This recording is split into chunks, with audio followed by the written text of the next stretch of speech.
ਬਾਬਾ ਰਾਮਦੇਵ ਜੀ ਕਹਿੰਦੇ ਨੇ ਕਿ ਸਾਡੇ ਕੋਲ ਸ਼ਰਤੀਆ ਇਲਾਜ ਹੈ, ਦਵਾਈ ਲਓ। ਜੇ ਇਹ ਸੱਚ ਹੁੰਦਾ ਤੇ ਅੱਜ ਉਹਨਾਂ ਨੂੰ ਦੁਨੀਆ ਚੱਕ ਲੈਂਦੀ। ਇਹ ਨੋਬਲ ਪ੍ਰਾਈਜ਼ ਅੱਜ ਉਹਨਾਂ ਨੂੰ ਮਿਲ ਜਾਣਾ ਸੀਗਾ, ਉਹਨਾਂ ਨੂੰ without wasting any time. Baba Ramdev ji ਨੂੰ ਇਹ ਕਹੂੰਗਾ 10 ਹਸਪਤਾਲ ਉਹ 5% ਲੋਕਾਂ ਵਾਸਤੇ ਬਣਾਉਣ, ਜਿਹੜੇ ਬੰਦੇ ਸੀਰੀਅਸ ਹੁੰਦੇ ਨੇ, ਜਿਹੜੇ ਮੌਤ ਦੇ ਮੂੰਹ 'ਚ ਜਾ ਰਹੇ ਨੇ। ਉਹਨਾਂ ਵਾਸਤੇ ਨਹੀਂ 95% ਜਿਨ੍ਹਾਂ ਨੇ ਆਪਣੇ ਆਪ ਠੀਕ ਹੋ ਜਾਣਾ ਹੈ। ਉਹਨਾਂ ਦੀ ਜਿਹੜੀ ਮਾਰਕੀਟ ਹੈ ਉਹ 95% ਹੈ, ਉਹਨਾਂ ਨੂੰ ਪਤਾ ਹੈ, ਉਹ ਅਸੀਂ ਐਲਾਨ ਕਰ ਚੁੱਕੇ ਕਿ 95% ਜਿਹੜੇ ਲੋਕ ਨੇ ਉਹ ਤਾਂ ਆਪਣੇ ਆਪ ਠੀਕ ਹੋ ਹੀ ਜਾਣਗੇ। ਇਹ ਵੀ ਪਤਾ ਚੱਲਿਆ ਹੈ ਕਿ ਇਹ ਆਯੁਰਵੈਦਿਕ ਡਾਕਟਰ ਵੀ ਨਹੀਂ ਹੈ, ਜਿੱਥੇ ਯੋਗ ਦਾ ਤਲਕ ਹੈ ਇਹਨਾਂ ਨੇ ਬੜਾ ਉਹਨਾਂ ਦਾ ਯੋਗਦਾਨ ਹੈ। ਆਪਾਂ ਸਰਕਾਰ ਨੂੰ ਤਾਂ ਮੰਨ ਲੈਂਦੇ ਵੋਟ ਬੈਂਕ ਦੀ ਕਰਦੀ ਹੈ ਸਿਆਸਤ, ਇਸ ਕਰਕੇ ਉਹ ਥੋੜਾ ਨਰਮ ਰਵੱਈਆ ਵਰਤ ਰਹੀ ਹੈ ਰਾਮਦੇਵ ਨਾਲ, ਕਿਉਂਕਿ ਜਗ੍ਹਾ ਜਗ੍ਹਾ ਸਰਕਾਰ ਦੀ ਹਮਾਇਤ ਕੀਤੀ ਹੈ। ਡਾਕਟਰੀ ਦੀ ਨੂੰ ਰੀਪ੍ਰੈਜ਼ੈਂਟ ਕਰਨ ਲਈ ਸਭ ਤੋਂ ਵੱਡੀ ਸੰਸਥਾ Indian medical association of India late ਨਹੀਂ ਲੱਗਦੀ ਕਿਤੇ। ਇਹ ਵੈਂਟੀਲੇਟਰ ਜਿਹੜਾ ਖਰਾਬ ਵੈਂਟੀਲੇਟਰ ਹੈ, ਇੱਕ ਚੰਗੇ ਰਫੇਲ ਨਾਲੋਂ ਜ਼ਿਆਦਾ ਲੋਕਾਂ ਦੀ ਮੌਤਾਂ ਦੇ ਜ਼ਿੰਮੇਵਾਰ ਬਣ ਸਕਦਾ ਹੈ। ਤੁਸੀਂ ਕੀ ਇਹ ਅੰਦਾਜ਼ਾ ਵੀ ਲਗਾ ਸਕਦੇ ਹੋ ਕਿ ਕੱਲ੍ਹ ਨੂੰ ਰਫੇਲ 100 ਆਉਣ, ਉਹ ਜੋ 30 ਜਿਹੜੇ ਇੱਥੋਂ ਜਦੋਂ ਆਉਣ ਤਾਂ ਸਟਾਰਟ ਵੀ ਨਾ ਹੋਣ। ਇੱਥੇ ਮੇਕ ਇਨ ਇੰਡੀਆ ਨਹੀਂ ਚੱਲੇਗਾ, ਇੱਥੇ ਸਸਤਾ ਵੈਂਟੀਲੇਟਰ ਨਹੀਂ ਚੱਲੇਗਾ, ਇੱਥੇ ਬੈਸਟ ਵੈਂਟੀਲੇਟਰ ਚਾਹੀਦਾ, ਕਿਉਂਕਿ ਉਹਨਾਂ ਦਾ ਡਾਇਰੈਕਟ ਸੰਬੰਧ ਹੈਗਾ ਲੋਕਾਂ ਦੀ ਜ਼ਿੰਦਗੀ ਤੇ ਮੌਤ ਨਾਲ। ਸਾਨੂੰ ਤਾਂ ਇਹ ਨਹੀਂ ਸਮਝ ਆਉਂਦਾ ਬਾਬਾ ਰਾਮਦੇਵ ਜੀ ਨੂੰ ਇਹ ਕੀ ਮਸਲਾ ਸੀਗਾ ਜਿਹੜਾ ਉਹਨਾਂ ਨੇ ਇਹ ਸਵਾਲ ਜੇ ਇੱਕ ਐਡਾ ਬਦਤਮੀਜ਼ੀ ਨਾਲ ਔਰ ਬਦਸਲੂਕੀ ਨਾਲ ਆਈ ਹੈ। ਮੈਨੂੰ ਇੱਕ ਐਲੋਪੈਥਿਕ ਬ੍ਰਾਂਚ ਜਿਹੜੀ ਕਿ ਸਾਰੇ ਵਿਸ਼ਵ ਵਿੱਚ ਚੱਲਦੀ ਪਈ ਹੈ, ਜਿਹੜੀ ਕਿ ਰਿਸਰਚ ਬੇਸਡ ਹੈ, ਜਿਹੜੀ ਕਿ ਵੀ ਐਵੀਡੈਂਸ ਬੇਸਡ ਹੈਗੀ ਹੈ ਮੈਡੀਸਿਨ, ਉਹਨੂੰ ਇਹਨਾਂ ਨੇ ਬੇਫਜ਼ੂਲ ਤੇ ਵਾਹੀਆਤ ਇਹਨਾਂ ਨੇ ਕਰਾਰ ਦਿੱਤਾ ਆਪਣੀ ਸਪੀਚ ਵਿੱਚ। ਸਕਾਈ ਨਿਊਜ਼ ਪੰਜਾਬ ਦੇਖ ਰਹੇ ਦਰਸ਼ਕਾਂ ਨੂੰ ਸਤਿ ਸ੍ਰੀ ਅਕਾਲ। ਮੈਂ ਹਾਂ ਤੁਹਾਡੇ ਨਾਲ RS ਲਿਬਰੇਟ। ਬਾਬਾ ਰਾਮਦੇਵ ਕਈ ਮਹੀਨਿਆਂ ਤੋਂ ਮੌਕੇ ਤੇ ਇਸ ਕਰੋਨਾ ਦੀ ਸਥਿਤੀ ਦੇ ਵਿੱਚ ਐਲੋਪੈਥੀ ਤੇ ਆਯੁਰਵੈਦ ਨੂੰ ਲੈ ਕੇ ਬਹੁਤ ਟਿੱਪਣੀਆਂ ਕਰਦੇ ਰਹੇ ਨੇ, ਜਿਸ ਕਰਕੇ ਕੇਂਦਰੀ ਸਿਹਤ ਮੰਤਰੀ ਨੂੰ ਵੀ ਉਹਨਾਂ ਨੂੰ ਪੱਤਰ ਲਿਖ ਕੇ ਜਾਂ ਕਹਿਣਾ ਪਿਆ ਵੀ ਇਸ ਤਰ੍ਹਾਂ ਦਾ ਮਾਹੌਲ ਸਿਰਜਣਾ ਠੀਕ ਨਹੀਂ ਹੈ। ਉਹਨਾਂ ਨੇ ਮਾਫੀ ਵੀ ਮੰਗੀ, ਉਸ ਬਿਆਨ ਨੂੰ ਵਾਪਸ ਵੀ ਲਿਆ, ਪਰ ਉਹਨਾਂ ਨੇ ਉਹ ਆਪਦੀ ਆਦਤ ਤੋਂ ਬਾਜ਼ ਨਹੀਂ ਆਏ। ਉਹਨਾਂ ਨੇ ਹੋਰ ਗੱਲਾਂ ਕੀਤੀਆਂ, ਜਿਸ ਤੇ ਇੰਡੀਅਨ ਮੈਡੀਕਲ ਐਸੋਸੀਏਸ਼ਨ ਵੱਲੋਂ ਇੱਕ ਬਹੁਤ ਵੱਡਾ ਸਟੈਂਡ ਲੈ ਲਿਆ ਗਿਆ, ਜਿਸ ਦੇ ਆਧਾਰ ਤੇ ਉਹਨਾਂ ਤੇ 1000 ਕਰੋੜ ਰੁਪਏ ਦਾ ਮਾਣਹਾਨੀ ਦਾ ਮਾਮਲਾ ਵੀ ਦਰਜ ਕਰਨ ਦੀ ਚੇਤਾਵਨੀ ਦਿੱਤੀ ਗਈ ਹੈ। ਉਹਦੇ ਵਿੱਚ ਕੁਝ ਗੱਲਾਂ ਉਹਨਾਂ ਨੂੰ ਦੱਸੀਆਂ ਗਈਆਂ ਨੇ ਕਿ ਇਹ ਗੱਲਾਂ ਤੈਅ ਦਿਨਾਂ ਦੇ ਵਿੱਚ ਸੋਸ਼ਲ ਮੀਡੀਆ ਤੇ ਜ਼ਾਹਿਰ ਕਰੋ, ਨਹੀਂ ਮਾਮਲੇ ਵੀ ਦਰਜ ਹੋਣਗੇ, ਹੋਰ ਕਾਰਵਾਈਆਂ ਵੀ ਕੀਤੀਆਂ ਜਾ ਸਕਦੀਆਂ ਨੇ। ਇਸ ਸਥਿਤੀ ਨੂੰ ਅੱਛੀ ਤਰ੍ਹਾਂ ਸਮਝਣ ਲਈ ਅਸੀਂ ਡਾਕਟਰ ਵਰਿੰਦਰ ਕਪਲ ਅਤੇ ਡਾਕਟਰ RS ਬੇਦੀ, ਜੋ ਵਿਸ਼ਵ ਪੱਧਰ ਦੀ ਮੈਡੀਕਲ ਐਸੋਸੀਏਸ਼ਨ ਦੇ ਸਲਾਹਕਾਰ ਨੇ, doctor couple Indian medical association ਦੇ ਚੰਡੀਗੜ੍ਹ ਤੋਂ ਪ੍ਰਧਾਨ ਨੇ, ਉਹਨਾਂ ਨਾਲ ਜੁੜੇ ਹੈ, ਉਹਨਾਂ ਨਾਲ ਗੱਲ ਕਰਦੇ ਹੈ, ਦਰਸ਼ਕਾਂ ਦੀ ਇਹ ਜਾਣਕਾਰੀਆਂ ਸਾਰੀਆਂ ਸਾਂਝੀਆਂ ਕਰਨ ਦੀ ਕੋਸ਼ਿਸ਼ ਕਰਦੇ ਹਾਂ। ਡਾਕਟਰ ਬੇਦੀ, ਤੁਹਾਡਾ ਸਵਾਗਤ ਹੈ ਸਕਾਈ ਨਿਊਜ਼ ਪੰਜਾਬ 'ਤੇ। ਡਾਕਟਰ ਕਪਿਲ, ਤੁਹਾਡਾ ਵੀ ਸਕਾਈ ਨਿਊਜ਼ ਪੰਜਾਬ 'ਤੇ ਸਵਾਗਤ ਹੈ। ਡਾਕਟਰ, ਤੇ ਯੋਗ ਗੁਰੂ 'ਚ ਤੁਸੀਂ ਕੀ ਫਰਕ ਕਰਦੇ ਹੋ, ਪਹਿਲਾਂ ਇਹ ਦੱਸੋ। ਬੜੇ ਹੀ ਤੁਸੀਂ ਮੁੱਦੇ ਦਾ ਸਵਾਲ ਪੁੱਛਿਆ ਜੀ। ਪਹਿਲੀ ਗੱਲ ਤੇ ਮੈਂ ਇਹ ਕਹੂੰਗਾ ਕਿ ਇਹ ਆਯੁਰਵੈਦਿਕ ਤੇ ਮਾਡਰਨ ਮੈਡੀਸਨ ਦੀ ਲੜਾਈ ਨਹੀਂ ਹੈ ਜੀ। ਇਹ ਲੜਾਈ ਵੀ ਨਹੀਂ ਹੈ, ਇਹ ਮੁੱਦਾ ਹੈ। ਮੁੱਦਾ ਹੈ ਇੱਕ ਉਦਯੋਗਪਤੀ, ਇੱਕ ਪੂੰਜੀਪਤੀ, ਪਤੰਜਲੀ ਗਰੁੱਪ ਦੇ ਮੈਨੇਜਿੰਗ ਡਾਇਰੈਕਟਰ ਬਾਬਾ ਰਾਮਦੇਵ ਜੀ, ਉਹਨਾਂ ਵਿੱਚ ਤੇ ਲੋਕਾਂ ਦੇ ਵਿੱਚ। ਮੈਂ ਲੋਕਾਂ ਦੇ ਵਿੱਚ ਕਿਉਂ ਕਹੂੰਗਾ, ਇਸ ਕਰਕੇ ਕਿ ਇਹ ਕੋਵਿਡ ਦੇ ਟਾਈਮ ਵਿੱਚ, ਜਿਵੇਂ ਤੁਸੀਂ ਵੀ ਇਹ ਕਿਹਾ ਕਿ ਇਹ ਲੱਖਾਂ ਕਰੋੜਾਂ ਦੀ ਜ਼ਿੰਦਗੀਆਂ ਦਾ ਸਵਾਲ ਹੈ ਜੀ, ਔਰ IMA ਲੋਕਾਂ ਦੀ ਆਵਾਜ਼ ਉਠਾਉਣ ਵਾਸਤੇ, ਲੋਕਾਂ ਵਿੱਚ ਉਹਨਾਂ ਨੂੰ ਜਾਗਰੂਕ ਕਰਨ ਵਾਸਤੇ ਇਹਦੇ ਵਿੱਚ ਆਈ ਹੈ ਜੀ।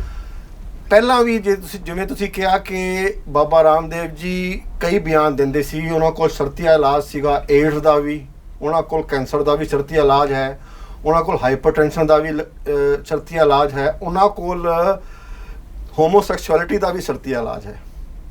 ਸੋ ਅਸੀਂ ਇਹਨਾਂ ਸਾਰੀਆਂ ਚੀਜ਼ਾਂ ਨੂੰ ਇਗਨੋਰ ਕਰਦੇ ਰਹੇ, ਕਿਉਂਕਿ ਉਹਨਾਂ ਦਾ ਕੋਈ ਬਹੁਤ ਵੱਡੇ ਪੱਧਰ 'ਤੇ ਇਹਦਾ ਕੋਈ ਇਫੈਕਟ ਨਹੀਂ ਸੀਗਾ।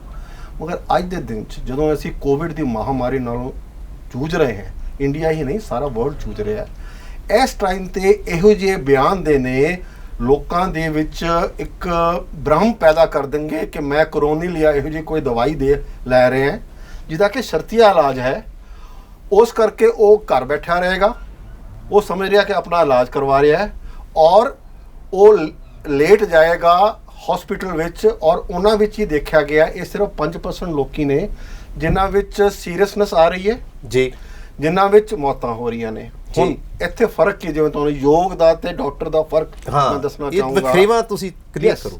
ਉਹ ਫਰਕ ਕੀ ਹੈ, ਉਹ ਕਹਿ ਰਹੇ ਹੈ ਕਿ ਮਾਈਲਡ ਤੇ ਮੋਡਰੇਟ ਜਿਹੜੇ ਡਿਜ਼ੀਜ਼ਸ ਨੇ ਜੀ ਉਹਨਾਂ ਵਿੱਚ ਕਰੋਨਿਲ ਲਓ ਜੀ, ਉਹ 95% ਲੋਕਾਂ ਤੇ ਵਪਾਰ ਆਪਣਾ ਵਧਾ ਰਹੇ ਨੇ।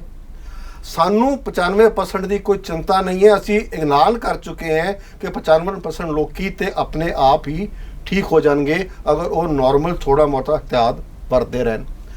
ਅਸੀਂ ਲੜਾਈ ਕਰ ਰਹੇ ਹਾਂ ਉਹ 5% ਲੋਕਾਂ ਦੇ ਨਾਲ ਜਿਹੜੇ ਕਿ ਸੀਰੀਅਸ ਹੋ ਰਹੇ ਹੈ। ਤਾਂ ਸਾਡਾ ਜਿਹੜਾ ਹੈਗਾ ਟਾਰਗੇਟ ਹੈ ਉਹ 5% ਲੋਕੀ ਜਿਹੜੇ ਹਸਪੀਟਲ ਵਿੱਚ ਜਾ ਰਹੇ ਨੇ, ਜਿਹੜਿਆਂ ਦੀ ਮੌਤ ਹੋਣ ਦਾ ਅੰਦੇਸ਼ਾ ਹੈਗਾ, ਉਹ ਇਲਾਜ ਕਰ ਰਹੇ ਹੈ। ਇਲਾਜ ਵੀ ਨਹੀਂ ਕਰ ਰਹੇ ਹੈ, ਉਹ ਟਾਰਗੇਟ ਕਰ ਰਹੇ ਹੈ 95% ਲੋਕਾਂ ਵਿੱਚ ਜਿਨ੍ਹਾਂ ਦਾ ਇਲਾਜ ਦੀ ਕੋਈ ਲੋੜ ਹੀ ਨਹੀਂ ਹੈ। ਸੋ ਇਹਨੂੰ ਕਹਿੰਦੇ ਫਿਰਕਾ ਪ੍ਰਸਤੀ। ਸੋ ਮੈਂ ਦੁਬਾਰਾ ਇਹ ਕਹੂੰਗਾ ਕਿ ਬਾਬਾ ਰਾਮਦੇਵ ਜੀ ਜਾਂ ਮਾਡਰਨ ਮੈਡੀਸਿਨ 'ਚ ਕੋਈ ਲੜਾਈ ਨਹੀਂ ਹੈ। ਅਸੀਂ ਲੋਕਾਂ ਦੇ ਕੰਸਰਨ ਨੇ, ਲੋਕਾਂ ਦੇ ਜਿਹੜੇ ਜ਼ਿੰਦਗੀ ਜਿਹੜੀ ਹੈਗੀ ਹੈ ਉਹ ਦਾਅ 'ਤੇ ਲੱਗੀ ਹੋਈ ਹੈ, ਉਹਨਾਂ ਦਾ ਜਿਹੜਾ ਆਵਾਜ਼ ਹੈ ਅਸੀਂ ਲੋਕਾਂ ਤੱਕ ਪਹੁੰਚਾਉਣਾ ਚਾਹੁੰਦੇ ਹਾਂ। Doctor Kapil, Indian medical association ਨੇ ਐਡਾ ਵੱਡਾ ਸਟੈਂਡ ਲਿਆ, ਹਾਂਜੀ, ਉਹ ਚਰਚਾ ਪੂਰੇ ਦੇਸ਼ ਹੀ ਨਹੀਂ ਵਿਸ਼ਵ ਦੇ ਵਿੱਚ ਫੈਲ ਗਈ ਹੈ। ਬਿਲਕੁਲ। ਇਹੋ ਜਿਹੇ ਕੀ ਕਾਰਨ ਪਿਛਲੇ ਰਹੇ ਜਿੱਥੋਂ ਐਡਾ ਵੱਡਾ ਸਟੈਂਡ ਲੈਣ ਤੱਕ ਪਹੁੰਚਣਾ ਪਿਆ, ਉਹ ਥੋੜਾ ਤਫਸੀਲ ਨਾਲ ਦਰਸ਼ਕਾਂ ਨਾਲ ਸਾਂਝੇ ਕਰੋ ਜਾਂ ਕਿ ਉਹਨਾਂ ਦੇ ਭਰਮ ਦੂਰ ਹੋ ਜਾਣ, ਕਿਉਂਕਿ ਇਹਦੇ ਵਿੱਚ ਇੱਕ ਭੁਲੇਖਾ ਪੈਦਾ ਹੋ ਰਿਹਾ ਹੈ ਕਿ ਆਯੁਰਵੈਦ ਠੀਕ ਹੈ ਜਾਂ ਐਲੋਪੈਥੀ ਠੀਕ ਹੈ ਜਾਂ ਐਲੋਪੈਥੀ 'ਚ ਵਾਲੇ ਗੁਨਾਹ ਨੇ ਜਿਸ ਕਰਕੇ ਨੁਕਸਾਨ ਹੋ ਰਿਹਾ। ਇਹ ਕਲੀਅਰ ਕਰੋ ਦਰਸ਼ਕਾਂ ਨੂੰ ਤੁਸੀਂ। ਇਸ ਤਰ੍ਹਾਂ ਹੈ ਜੀ, ਜਦ ਤੋਂ ਕਿੰਨੇ 100 ਸਾਲ ਹੋ ਗਏ ਆਯੁਰਵੇਦ, ਹੋਮੋਪੈਥ, ਐਲੋਪੈਥ ਇਹ ਸਾਰੇ ਨਾਲ ਦੀ ਨਾਲ ਚੱਲੀ ਜਾਂਦੇ ਆ, ਆਪਣੀ ਆਪਣੀ ਉਹਨਾਂ ਨੇ ਜਗ੍ਹਾ ਬਣਾਈ ਹੋਈ ਹੈ, ਆਪਣੇ ਆਪਣੇ ਹਿਸਾਬ ਨਾਲ ਸਾਰੇ ਇਲਾਜ ਕਰੀ ਜਾਂਦੇ ਆ। ਪਰ ਇਹ ਜ਼ਰੂਰਤ ਇਸ ਟਾਈਮ 'ਤੇ ਇਹਨਾਂ ਨੂੰ ਕਿਉਂ ਪਈ ਇਹੋ ਜਿਹੀ ਗੱਲ ਕਰਨ 'ਚ, ਇੱਕ ਵਿਵਾਦਾਸਪਦ ਗੱਲ ਨੂੰ ਚੱਕਣ ਦੀ ਕੀ ਲੋੜ ਪੈ ਗਈ ਇਹਨਾਂ ਨੂੰ? ਸਾਨੂੰ ਤਾਂ ਇਹ ਨਹੀਂ ਸਮਝ ਆਉਂਦਾ ਬਾਬਾ ਰਾਮਦੇਵ ਜੀ ਨੂੰ ਇਹ ਕੀ ਮਸਲਾ ਸੀਗਾ ਜਿਹੜਾ ਉਹਨਾਂ ਨੇ ਇਹ ਸਵਾਲ ਜੇ ਇੱਕ ਐਡਾ ਬਦਤਮੀਜ਼ੀ ਨਾਲ ਔਰ ਬਦਸਲੂਕੀ ਨਾਲ ਆਈਏ ਮੈਨੂੰ ਇੱਕ ਐਲੋਪੈਥਿਕ ਬ੍ਰਾਂਚ ਜਿਹੜੀ ਕਿ ਸਾਰੇ ਵਿਸ਼ਵ ਵਿੱਚ ਚੱਲਦੀ ਪਈ ਹੈ, ਜਿਹੜੀ ਕਿ ਰਿਸਰਚ ਬੇਸਡ ਹੈ, ਜਿਹੜੀ ਕਿ ਵੀ ਐਵੀਡੈਂਸ ਬੇਸਡ ਹੈਗੀ ਹੈ ਮੈਡੀਸਿਨ, ਉਹਨੂੰ ਇਹਨਾਂ ਨੇ ਬੇਫਜ਼ੂਲ ਅਤੇ ਵਾਹੀਆਤ ਇਹਨਾਂ ਨੇ ਕਰਾਰ ਦਿੱਤਾ ਆਪਣੀ ਸਪੀਚ ਵਿੱਚ। ਇਹ ਜਿਹੀਆਂ ਗੱਲਾਂ ਪਹਿਲੇ ਵੀ ਇਹ ਕਰਦੇ ਰਹੇ ਆਪਣੀਆਂ ਦਵਾਈਆਂ ਨੂੰ। ਬੀਇੰਗ ਅ ਬਿਜ਼ਨਸਮੈਨ, ਇੱਕ ਉਦਯੋਗਪਤੀ ਹੋਣ ਦੇ ਨਾਤੇ ਉਹ ਆਪਣੀ ਜਿਹੜੀ ਦਵਾਈ ਹੈਗੀ ਉਹਨੂੰ ਸੇਲ ਵਧਾਉਣ ਪਿੱਛੇ ਜਾਂ ਕੁਛ ਕਰਨ ਪਿੱਛੇ ਅਗਰ ਇਹ ਇੱਕ ਪੂਰੇ ਸਿਸਟਮ ਨੂੰ, ਵਰਲਡ ਸਿਸਟਮ ਨੂੰ ਅਗਰ ਇਹ ਨੀਚੇ ਖਿੱਚਦੇ ਪਏ ਹੈ ਔਰ ਇਹ ਸ਼ੋਅ ਕਰਦੇ ਪਏ ਹੈ ਕਿ ਵੀ ਕਿ ਉਹ ਚੀਜ਼ ਮਾੜੀ ਹੈ ਅਤੇ ਆਯੁਰਵੇਦ, ਹੋਮੋਪੈਥ ਇਹ ਚੰਗੇ ਹੈਗੇ, ਅਤੇ ਉਹਨਾਂ ਦੀ ਬਹੁਤ ਵੱਡੀ ਗਲਤੀ ਹੈ। ਉਹਨਾਂ ਨੂੰ ਇਸੀ ਕਰਕੇ, ਇਸ ਗਲਤੀ ਕਰਕੇ IMA ਨੂੰ ਸਟੈਂਡ ਲੈਣਾ ਪਿਆ ਕਿ ਹੁਣ ਬਹੁਤ ਦੇਰ ਹੋ ਗਈ ਸਾਨੂੰ ਦੇਖਦੇ ਹੋਏ ਕਿ ਇਹ ਸਾਡੀ ਲੈਗ ਪੁਲਿੰਗ ਬਹੁਤ ਕਰਦੇ ਹੈ ਸਾਨੂੰ, ਨਾਲ ਫਿਰ ਇੱਕ ਐਪੀਡੈਮਿਕ ਜਿਹੜਾ ਹੈ ਜਿਹਦੇ ਵਿੱਚ ਕਿ ਵੀ ਸਾਨੂੰ ਪਤਾ ਹੈ ਕਿ ਲੋਕਾਂ ਦੀ ਜਾਨ ਦਾ ਖਤਰਾ ਹੈ। ਲੋਕ, ਤੁਸੀਂ ਦੇਖਿਆ ਜਦ ਪਹਿਲੇ ਲਾਕਡਾਊਨ ਬੰਦ ਹੋਇਆ ਅਤੇ ਲੋਕੀ ਸੋਚਿਆ ਕਿ ਵੀ ਅਸੀਂ ਠੀਕ ਹੋ ਗਿਆ ਜੀ, ਬਿਮਾਰੀ ਚਲੀ ਗਈ, ਅਤੇ ਉਹਨਾਂ ਨੇ ਇਹਤਿਆਤ ਛੱਡਤੇ ਅਤੇ ਉਹਦੇ ਨਾਲ ਫਿਰ ਫੈਲਣਾ ਸ਼ੁਰੂ ਹੋ ਗਿਆ। ਇਸੇ ਤਰ੍ਹਾਂ ਜਦ ਇੱਕ ਬੰਦਾ ਸੋਚਦਾ ਹੈ ਕਿ ਮੈਨੂੰ ਇਹ ਦਵਾਈ ਮਿਲ ਗਈ ਹੈ, ਇਹਦੇ ਨਾਲ ਮੈਨੂੰ ਕੋਰੋਨਾ ਨਹੀਂ ਹੋਣਾ, ਮੈਂ ਸੇਫ ਹਾਂ, ਅਤੇ ਉਹ ਸਾਰੇ ਇਹਤਿਆਤ ਛੋੜ ਦਿੰਦਾ ਔਰ ਇਸੇ ਤਰ੍ਹਾਂ ਇਹ ਜਿਹੜੀ ਹੈ ਬਿਮਾਰੀ ਅੱਗੇ ਅੱਗੇ ਫੈਲਦੀ ਹੈ। ਸਾਨੂੰ ਪਤਾ ਹੈ ਕਿ ਇੱਦਾਂ ਹੀ ਫੈਲਦੀ ਹੈ ਦਵਾਈ। ਇੰਡੀਅਨ ਮੈਡੀਕਲ ਐਸੋਸੀਏਸ਼ਨ ਹੁਣ ਹੀ ਕਿਉਂ ਇੰਨਾ ਅਗਰੈਸਿਵ ਮੂਡ ਦੇ ਵਿੱਚ ਨਜ਼ਰ ਆ ਰਹੀ ਹੈ, ਜਦੋਂ ਕਿ ਪਹਿਲਾਂ ਇਹਨਾਂ ਨੇ ਇੱਕ ਮੈਡੀਸਨ ਲਾਂਚ ਕੀਤੀ ਜੋ ਬਹੁਤ ਸਵਾਲਾਂ ਦੇ ਘੇਰੇ 'ਚ ਆਈ, ਉਸ ਤੋਂ ਬਾਅਦ ਵਾਪਸ ਲੈਣੀ ਪਈ, ਉਹਨੂੰ ਸਿਰਫ ਇੱਕ ਸਪਲੀਮੈਂਟ ਤੌਰ ਤੇ ਪ੍ਰਚਾਰਿਆ ਗਿਆ ਬਾਅਦ 'ਚ। ਉਦੋਂ ਯਾਨੀ ਕਿ ਸਰਕਾਰ ਨਾਲ ਜੁੜੇ ਹੋਏ ਕਈ ਮੰਤਰੀ ਵੀ ਸੀਗੇ, ਉਦੋਂ ਬਾਅਦ ਵੀ ਇਹ ਲਗਾਤਾਰ ਇਹੋ ਜਿਹੀਆਂ ਟਿੱਪਣੀਆਂ ਕਰਦੇ ਰਹੇ ਨੇ ਸਵਾਲ ਉਠਾਉਂਦੇ ਰਹੇ ਨੇ ਐਲੋਪੈਥੀ ਤੇ। ਹੁਣ ਇਹੋ ਜਿਹੀ ਕੀ ਗੱਲ ਹੋ ਗਈ ਜੇ ਉੱਤਰਾਖੰਡ ਦੇ ਵਿੱਚ ਆਪਣਾ ਉੱਥੋਂ ਦੇ ਯਾਨੀ 2000 ਮੈਂਬਰ ਡਾਕਟਰਾਂ ਨੇ ਕਿਹਾ ਵੀ 50 ਲੱਖ ਦਾ ਪ੍ਰਤੀ ਡਾਕਟਰ ਅਸੀਂ ਕਰਾਂਗੇ, ਜੋ ਕਿ 1000 ਕਰੋੜ ਦਾ ਬਣ ਜਾਏਗਾ। ਇਸ ਪ੍ਰਤੀ ਉਹ ਤਾਂ ਉਹਨਾਂ ਦਾ ਹੋ ਗਿਆ, ਤੇ ਹੁਣ ਹੋਰ ਸਟੇਟਾਂ ਦੇ ਵਿੱਚ, ਹੋਰ ਡਿਸਟ੍ਰਿਕਟਾਂ ਦੇ ਵਿੱਚ ਕੀ ਸਟੈਂਡ ਹੈ? ਇਹ ਜਿਹੜਾ ਦਿਨ ਦਿੱਤੇ ਨੇ 15 ਦਿਨ ਉਹਦੇ ਵਿੱਚ ਹੀ ਨਿਬੜੇਗਾ ਜਾਂ ਹੋਰ ਹੋਏਗੀ ਗੱਲ? ਦੇਖੋ, ਪਹਿਲਾ ਸਟੈਂਡ ਤੇ ਇਹੀ ਹੋਇਆ ਸਾਡਾ ਕਿ ਵੀ ਸਾਡੀ ਕਿ ਰਾਮਦੇਵ ਜੀ ਆਪਣੀ ਜਿਹੜੀ ਸਟੇਟਮੈਂਟ ਦਿੱਤੀ ਉਹਨਾਂ ਨੇ, ਔਰ ਇਸ ਮਾਹੌਲ ਦੇ ਦੌਰਾਨ ਦਿੱਤੀ ਜਿਹਦੇ ਵਿੱਚ ਕਿ ਵੀ ਲੋਕਾਂ 'ਚ ਵਹਿਮ ਫੈਲੇ, ਤੇ ਇਸ ਦੌਰਾਨ 'ਚ ਜਿਹੜੀ ਇਹ ਸਟੇਟਮੈਂਟ ਦਿੱਤੀ ਹੈ ਇਹ ਬੜੀ ਗਲਤ ਹੈ। ਆਪਣੀ ਵਾਪਸ ਲੈਣ। ਜਿਸ ਤਰ੍ਹਾਂ ਇਹਨਾਂ ਨੇ ਸਟੇਟਮੈਂਟ ਦਿੱਤੀ ਸੀਗੀ ਔਰ ਮੀਡੀਆ 'ਚ ਫੈਲਾਈ ਹੈ, ਉਸੇ ਤਰ੍ਹਾਂ ਉਹ ਸਟੇਟਮੈਂਟ ਨੂੰ ਵਾਪਸ ਲੈਣ, ਉਸੇ ਤਰ੍ਹਾਂ ਮੀਡੀਆ 'ਤੇ ਆਉਣ ਅਤੇ ਆਪਣੀ ਅਪੋਲੋਜੀ ਦੇਣ, ਅਤੇ ਨਾਲ ਉਹ ਸਟੇਟਮੈਂਟ ਵਾਪਸ ਲੈਣ। ਅਗਰ ਇਹ ਲੈਂਦੇ ਹੈ, ਮਾਫੀ ਮੰਗਦੇ ਹੈ, ਫਿਰ IMA ਸ਼ਾਇਦ ਇਹ ਸਟੈਂਡ ਆਪਣਾ ਵਾਪਸ ਲਊਗਾ ਕਿ ਵੀ ਅਸੀਂ ਮਾਨਹਾਨੀ ਦਾ ਕਰਨਾ ਹੈ ਕਿ ਨਹੀਂ, ਉਹ ਉਸ ਟਾਈਮ ਡਿਸਾਈਡ ਹੋਏਗਾ ਬਾਅਦ 'ਚ। ਚਲੋ, ਮੈਂ ਡਾਕਟਰ ਵੇਦੀ ਨੂੰ ਪੁੱਛਣਾ ਚਾਹਾਂਗਾ ਕਿ ਰਾਮਦੇਵ ਤਾਂ ਉਦੋਂ ਬਾਅਦ ਵੀ ਨਹੀਂ ਹਟੇ। ਉਦੋਂ ਬਾਅਦ ਉਹਨਾਂ ਨੇ 25 ਸਵਾਲਾਂ ਵਾਲਾ ਇੱਕ ਜਾਰੀ ਕਰਤਾ ਐਲੋਪੈਥੀ ਤੇ ਆਯੁਰਵੈਦ ਦੇ ਵਿੱਚ। ਤੁਸੀਂ ਵਿਸ਼ਵ ਪੱਧਰ ਦੀ ਐਸੋਸੀਏਸ਼ਨ ਨੂੰ ਰਨ ਕਰਦੇ ਹੋ, ਉਹਦੇ ਸਲਾਹਕਾਰ ਹੋ, ਤੁਹਾਡੇ ਪ੍ਰਤੀ ਕੀ ਸਲਾਹ ਹੈ ਕਿ ਉਹ ਉਦੋਂ ਉਸ ਤੋਂ ਬਾਅਦ ਵੀ ਉਹਨਾਂ ਨੇ ਜਾਰੀ ਕੀਤਾ? ਕੀ ਮਨਸ਼ਾ ਹੋ ਸਕਦਾ ਹੈ? ਦੇਖੋ, IMA ਦਾ ਮਕਸਦ ਸੀਗਾ ਆਵਾਜ਼ ਨੂੰ, ਜਨਤਾ ਦੀ ਆਵਾਜ਼ ਨੂੰ ਸਾਹਮਣੇ ਲੈ ਕੇ ਆਣਾ ਜੀ। ਔਰ ਸਿਰਫ IMA ਨਹੀਂ, IMA ਇਸ ਕਰਕੇ ਇਹਦੀ ਆਵਾਜ਼ ਬੁਲੰਦ ਲੱਗਦੀ ਹੈ ਕਿਉਂਕਿ IMA ਸਭ ਤੋਂ ਵੱਡੀ ਬਾਡੀ ਹੈ ਮਾਡਰਨ ਮੈਡੀਸਨ ਦੇ ਡਾਕਟਰਸ ਦੀ। ਤੁਸੀਂ ਚੰਡੀਗੜ੍ਹ ਦੇ PGI, ਬਾਕੀ ਏਮਸ ਵਾਲੇ, ਹੋਰ ਬਾਕੀ ਜਿਹੜੇ ਇੰਸਟੀਟਿਊਸ਼ਨਸ ਨੇ, ਉਹਨਾਂ ਦੇ ਡਾਕਟਰਸ ਨੇ ਵੀ ਪੱਤਰ ਲਿਖੇ ਨੇ, ਆਵਾਜ਼ ਉਠਾਈ ਹੈ ਬਾਬਾ ਰਾਮਦੇਵ ਦੇ ਇਸ ਬਿਆਨ ਦੇ ਖਿਲਾਫ। ਦੇਖੋ, ਜਿੱਥੋਂ ਤੁਸੀਂ ਮਾਡਰਨ ਮੈਡੀਸਨ ਦਾ ਤਲਕ ਹੈਗਾ, ਇਹਦੇ ਵਿੱਚ ਅਗਰ ਤੁਸੀਂ ਇਹ ਦੇਖਿਆ ਹੋਏਗਾ ਕਿ ਅਸੀਂ ਦਵਾਈਆਂ ਸ਼ੁਰੂ ਕੀਤੀਆਂ, SCQ ਲੈ ਲਓ, ਆਈਵਰਮੈਕਟਿਨ ਲੈ ਲਓ, ਰੈਮਡੇਸਿਵਿਰ ਲੈ ਲਓ, ਹੋਰ ਵੀ ਦਵਾਈਆਂ ਅਸੀਂ ਲਾਈਆਂ, ਲੈ ਕੇ ਆਏ ਹੈ। ਉਸ ਤੋਂ ਬਾਅਦ ਉਹਨਾਂ 'ਚ ਸਾਈਡ ਇਫੈਕਟ ਦੇਖੇ ਜਾਂ ਉਹਨਾਂ ਦਾ ਅਸਰ ਨਾ ਹੁੰਦਾ ਹੋਇਆ ਦੇਖਿਆ, ਉਹਨਾਂ ਨੂੰ ਰਿਜੈਕਟ ਕਰਕੇ ਨਵੀਆਂ ਦਵਾਈਆਂ ਵੀ ਟਰਾਈ ਕੀਤੀਆਂ। ਕਹਿਣ ਦਾ ਤਾਤਪਰ ਇਹ ਹੈ ਕਿ ਅਸੀਂ ਟਰਾਂਸਪੇਰੈਂਸੀ ਦੇ ਨਾਲ ਲੋਕਾਂ ਨੂੰ ਦੱਸ ਕੇ, ਔਰ ਇਹੀ ਫਰਕ ਹੈ ਸਾਡੇ ਵਿੱਚ ਜਿਹੜੀ ਬਾਕੀ ਜਿਹੜੀਆਂ ਐਵੀਡੈਂਸ ਬੇਸਡ ਜਿਹੜੀਆਂ ਪੱਧਤੀਆਂ ਨੇ ਉਹਨਾਂ 'ਚ ਫਰਕ ਹੈਗਾ। ਅਸੀਂ ਤੁਹਾਨੂੰ ਨਾਲ ਦੇ ਨਾਲ ਦੱਸਦੇ ਹਾਂ ਕਿ ਸਾਈਡ ਇਫੈਕਟ ਇਹਦੇ ਕਿੰਨੇ ਹੈ। ਵੈਕਸੀਨ ਨੂੰ ਵੀ ਲੈ ਕੇ ਚੱਲੋ। ਵੈਕਸੀਨ ਤੁਹਾਨੂੰ ਅੱਜ ਪਤਾ ਹੈ ਕਿ ਇਹ ਵਾਲੀ ਵੈਕਸੀਨ 60% ਇਫੈਕਟਿਵ ਹੈ, ਇਹ 70% ਇਫੈਕਟਿਵ ਹੈ, ਇਹ 90% ਇਫੈਕਟਿਵ ਹੈ। ਇਹਦੇ ਇਹ ਸਾਈਡ ਇਫੈਕਟ ਨੇ, ਇਹਦੇ ਇਹ ਸਾਈਡ ਇਫੈਕਟ ਨਹੀਂ ਹੈ। So that is the difference ਜਿਹਦੇ ਕਰਕੇ ਮਾਡਰਨ ਮੈਡੀਸਨ ਇੱਕ ਆਰਗੇਨਾਈਜ਼ਡ ਤਰੀਕੇ ਨਾਲ ਰਿਸਰਚ ਦੇ ਨਾਲ ਉਹ ਅੱਗੇ ਵੱਧ ਗਈ ਹੈ। ਔਰ ਬਾਕੀ ਜਿਹੜੀਆਂ ਸੀਗੀਆਂ ਜਿਵੇਂ ਆਯੁਰਵੈਦਿਕ, ਹੋਮੋਪੈਥਿਕ, ਇਹ ਸਾਰੀਆਂ ਹੈ ਬੜੀਆਂ ਅੱਛੀਆਂ ਸੀਗੀਆਂ ਸ਼ੁਰੂਆਤ ਵਿੱਚ, ਇਹ ਸਾਡੇ ਨਾਲੋਂ ਵੀ ਅੱਗੇ ਸੀਗੀਆਂ, ਬਟ ਹੁਣ ਅੱਗੇ ਜਿਵੇਂ ਉਹਨਾਂ 'ਚ ਆਰਗੇਨਾਈਜ਼ਡ ਰਿਸਰਚ ਨਹੀਂ ਹੋਈ ਹੈ ਤਾਂ ਕਰਕੇ ਉਹ ਥੋੜ੍ਹੀ ਜਿਹੀਆਂ ਪਿੱਛੇ ਰਹਿ ਗਈਆਂ। ਹੁਣ ਇਹਦੇ ਵਿੱਚ ਇੱਕ ਮੈਂ ਹੋਰ ਗੱਲ ਕਰਨਾ ਚਾਹੂੰਗਾ ਕਿ ਬਾਬਾ ਰਾਮਦੇਵ ਜੀ ਕਹਿੰਦੇ ਨੇ ਕਿ ਸਾਡੇ ਕੋਲ ਸ਼ਰਤੀਆ ਇਲਾਜ ਹੈ, ਇੱਕ ਦਵਾਈ ਲਓ ਜੀ, ਠੀਕ ਹੈ। ਜੇ ਇਹ ਸੱਚ ਹੁੰਦਾ ਤੇ ਅੱਜ ਉਹਨਾਂ ਨੂੰ ਦੁਨੀਆ ਚੱਕ ਲੈਂਦੀ। ਇਹ ਨੋਬਲ ਪ੍ਰਾਈਜ਼ ਅੱਜ ਉਹਨਾਂ ਨੂੰ ਮਿਲ ਜਾਣਾ ਸੀਗਾ, ਉਹਨਾਂ ਨੂੰ ਵਿਦਆਊਟ ਵੇਸਟਿੰਗ ਐਨੀ ਟਾਈਮ। ਮੈਂ ਇਹ ਕਹਿਣਾ ਹੈ ਕਿ ਅਗਰ ਮੈਨੂੰ ਇਹ ਪਤਾ ਹੈ ਕਿ ਮੇਰੇ ਕੋਲ ਇਹ ਸ਼ਰਤੀਆ ਇਲਾਜ ਹੈ ਤੇ ਮੈਂ 10 ਹਸਪਤਾਲ ਜਾਂ ਬਾਬਾ ਰਾਮਦੇਵ ਜੀ ਨੂੰ ਇਹ ਕਹੂੰਗਾ 10 ਹਸਪਤਾਲ ਉਹ 5% ਲੋਕਾਂ ਵਾਸਤੇ ਬਣਾਉਣ, ਜਿਹੜੇ ਬੰਦੇ ਸੀਰੀਅਸ ਹੁੰਦੇ ਨੇ, ਜਿਹੜੇ ਮੌਤ ਦੇ ਮੂੰਹ 'ਚ ਜਾ ਰਹੇ ਨੇ, ਉਹਨਾਂ ਵਾਸਤੇ ਨਹੀਂ 95% ਜਿਨ੍ਹਾਂ ਨੇ ਆਪਣੇ ਆਪ ਠੀਕ ਹੋ ਜਾਣਾ ਹੈ। ਉਹਨਾਂ ਦੀ ਜਿਹੜੀ ਮਾਰਕੀਟ ਹੈ, ਉਹਨਾਂ ਦੇ ਜਿਹੜੇ ਲੋਕੀ ਨੇ ਉਹ 95% ਆ, ਉਹਨਾਂ ਨੂੰ ਪਤਾ ਹੈ, ਉਹ ਅਸੀਂ ਐਲਾਨ ਕਰ ਚੁੱਕੇ ਹਾਂ ਤੇ 95% ਜਿਹੜੇ ਲੋਕ ਨੇ ਉਹ ਤਾਂ ਆਪਣੇ ਆਪ ਠੀਕ ਹੋ ਹੀ ਜਾਣਗੇ। ਸੋ ਸਾਈਡ ਇਫੈਕਟ ਜਿਹੜੇ ਹੈਗੇ ਨੇ, ਇੱਕ ਟਰਾਂਸਪੇਰੈਂਸੀ ਹੋਣੀ ਬਹੁਤ ਜ਼ਿਆਦਾ ਜ਼ਰੂਰੀ ਹੈਗੀ ਹੈ, ਉਹ ਉਹਨਾਂ 'ਚ ਨਹੀਂ ਹੈ। ਔਰ ਮਾਡਰਨ ਮੈਡੀਸਨ 'ਚ ਹੈ। ਉਹ ਤੁਸੀਂ ਇੱਕ ਦਵਾਈ ਦੇ ਪੱਤੇ ਵੀ ਲਓਗੇ, ਕੋਈ ਸ਼ੀਸ਼ੀ ਲਓਗੇ ਦਵਾਈ ਦੀ, ਉਹਦੇ ਨਾਲ ਇੱਕ ਤੁਹਾਨੂੰ ਪੈਂਫਲੇਟ ਮਿਲਦਾ ਹੈ, ਉਹਦੇ ਚਾਹੇ 1 ਮਿਲੀਅਨ ਦੇ ਵਿੱਚ 1% ਲੋਕਾਂ ਵਿੱਚ ਸਾਈਡ ਇਫੈਕਟ ਹੋਏਗਾ, ਉਹ ਸਾਈਡ ਇਫੈਕਟ ਉਹਦੇ 'ਚ ਬਲੈਕ ਐਂਡ ਵਾਈਟ 'ਚ ਲਿਖਿਆ ਹੁੰਦਾ ਹੈ। ਯਾਨੀ ਤੁਹਾਡੇ ਕਹਿਣ ਦਾ ਮਤਲਬ ਤੁਸੀਂ ਉਹਨਾਂ ਦੇ ਜਿਹੜੇ 25 ਸਵਾਲਾਂ ਦੇ ਵਿੱਚ ਜਿਹੜੇ ਵੱਖ-ਵੱਖ ਤਰ੍ਹਾਂ ਦੇ ਸਵਾਲ ਉਠਾਏ ਨੇ, ਉਹਨਾਂ ਦਾ ਸੰਯੁਕਤ ਤੁਸੀਂ ਉੱਤਰ ਦਿੱਤਾ ਕਿ ਜੋ ਵੀ ਮੈਡੀਸਨ 'ਚ ਹੁੰਦਾ ਉਹ ਕਲੀਅਰ ਸਪਸ਼ਟ ਉਹਦੀ ਦਵਾਈ ਦੇ ਉੱਪਰ ਲਿਖਿਆ ਹੁੰਦਾ ਹੈ। ਇਸ ਕਰਕੇ ਕੋਈ ਇਹ 'ਚ ਵੀ ਦੋ ਰਹਿਮਾ ਨਹੀਂ, ਭੁਲੇਖੇ 'ਚ ਪਾਉਣ ਵਾਲੀ ਕੋਈ ਗੱਲ ਯੈਸ। ਵੀ ਐਗਜ਼ੈਕਟਲੀ ਹੁਣ ਇਹ ਜਿਹੜਾ ਭ੍ਰਮ ਹੈ ਔਰ ਭੁਲੇਖਾ ਹੈ ਆਮ ਤੌਰ ਤੇ ਇਹ ਜਿਹੜੇ ਆਮ ਜਿਹੜਾ ਸਮੇਂ ਹੋਏ ਉਹਦੇ ਵਿੱਚ ਸ਼ਾਇਦ ਲੋਕਾਂ ਦੀ ਮੌਤਾਂ ਨਾਲ ਉਹਦਾ ਸੰਬੰਧ ਨਾ ਹੋਏ। ਇਹਦਾ ਡਾਇਰੈਕਟ ਸੰਬੰਧ ਮੌਤ ਨਾਲ ਹੈ, ਲੱਖਾਂ ਦੇ ਕਰੋੜਾਂ ਦੇ ਤਾਦਾਦ ਵਿੱਚ। ਇਸ ਕਰਕੇ ਤੁਹਾਡਾ ਜਿਹੜਾ ਸਵਾਲ ਸੀਗਾ ਕਿ IMA ਕਿਉਂ ਇਸ ਤਰ੍ਹਾਂ ਇਹਦੇ ਵਿੱਚ ਉਹਨੇ ਛਾਲ ਮਾਰੀ ਹੈ, ਇਸ ਕਰਕੇ ਕਿਉਂਕਿ ਅਸੀਂ ਬਚਾਉਣਾ ਚਾਹੁੰਦੇ ਹਾਂ ਇਹੋ ਜਿਹੇ ਲੋਕਾਂ ਤੋਂ। ਹੁਣ ਮੈਂ ਨਹੀਂ ਕਹਿਣਾ ਚਾਹੁੰਦਾ, ਕਈ ਬਾਬੇ ਹੋਏ ਨੇ, ਬਾਬਾ ਬੜਾ ਇੱਕ ਆਦਰ ਯੋਗ ਇੱਕ ਸ਼ਬਦ ਹੈ, ਬਾਕੀ ਬਾਬੇ ਕਈ ਹੋਏ ਨੇ ਸਾਡੇ ਚੰਡੀਗੜ੍ਹ ਦੇ ਆਸ-ਪਾਸ ਵੀ, ਉਹ ਦੇ ਤੁਹਾਨੂੰ ਪਤਾ ਹੈ ਕਿ ਵੀ ਇਸ ਵੇਲੇ ਕਿੱਥੇ ਹੈਗੇ ਨੇ। ਡਿਜ਼ਾਸਟਰ ਮੈਨੇਜਮੈਂਟ ਐਕਟ ਦੇ ਵਿੱਚ ਸਾਰੇ ਪ੍ਰਾਵਧਾਨ ਹੈਗੇ ਨੇ ਕਿ ਇਹੋ ਜਿਹੀਆਂ ਚੀਜ਼ਾਂ ਜੇ ਅਗਰ ਕੋਈ ਕਹਿੰਦਾ ਹੈ, ਦੇਖੋ ਮਾਡਰਨ ਮੈਡੀਸਿਨ 'ਚ ਵੀ ਡਾਕਟਰਸ ਕੁਝ ਅੱਛੇ ਹੋਣਗੇ, ਕੁਝ ਅਨਐਥੀਕਲ ਵੀ ਹੋਣਗੇ। ਅਨਐਥੀਕਲ ਹੋਣਗੇ ਉਹਨਾਂ ਨੂੰ ਡਿਜ਼ਾਸਟਰ ਮੈਨੇਜਮੈਂਟ ਐਕਟ ਦੇ ਵਿੱਚ ਉਹਨਾਂ ਦੀ ਸਜ਼ਾ ਹੋਣੀ ਚਾਹੀਦੀ ਹੈ, IMA ਕਹਿੰਦੀ ਹੈ।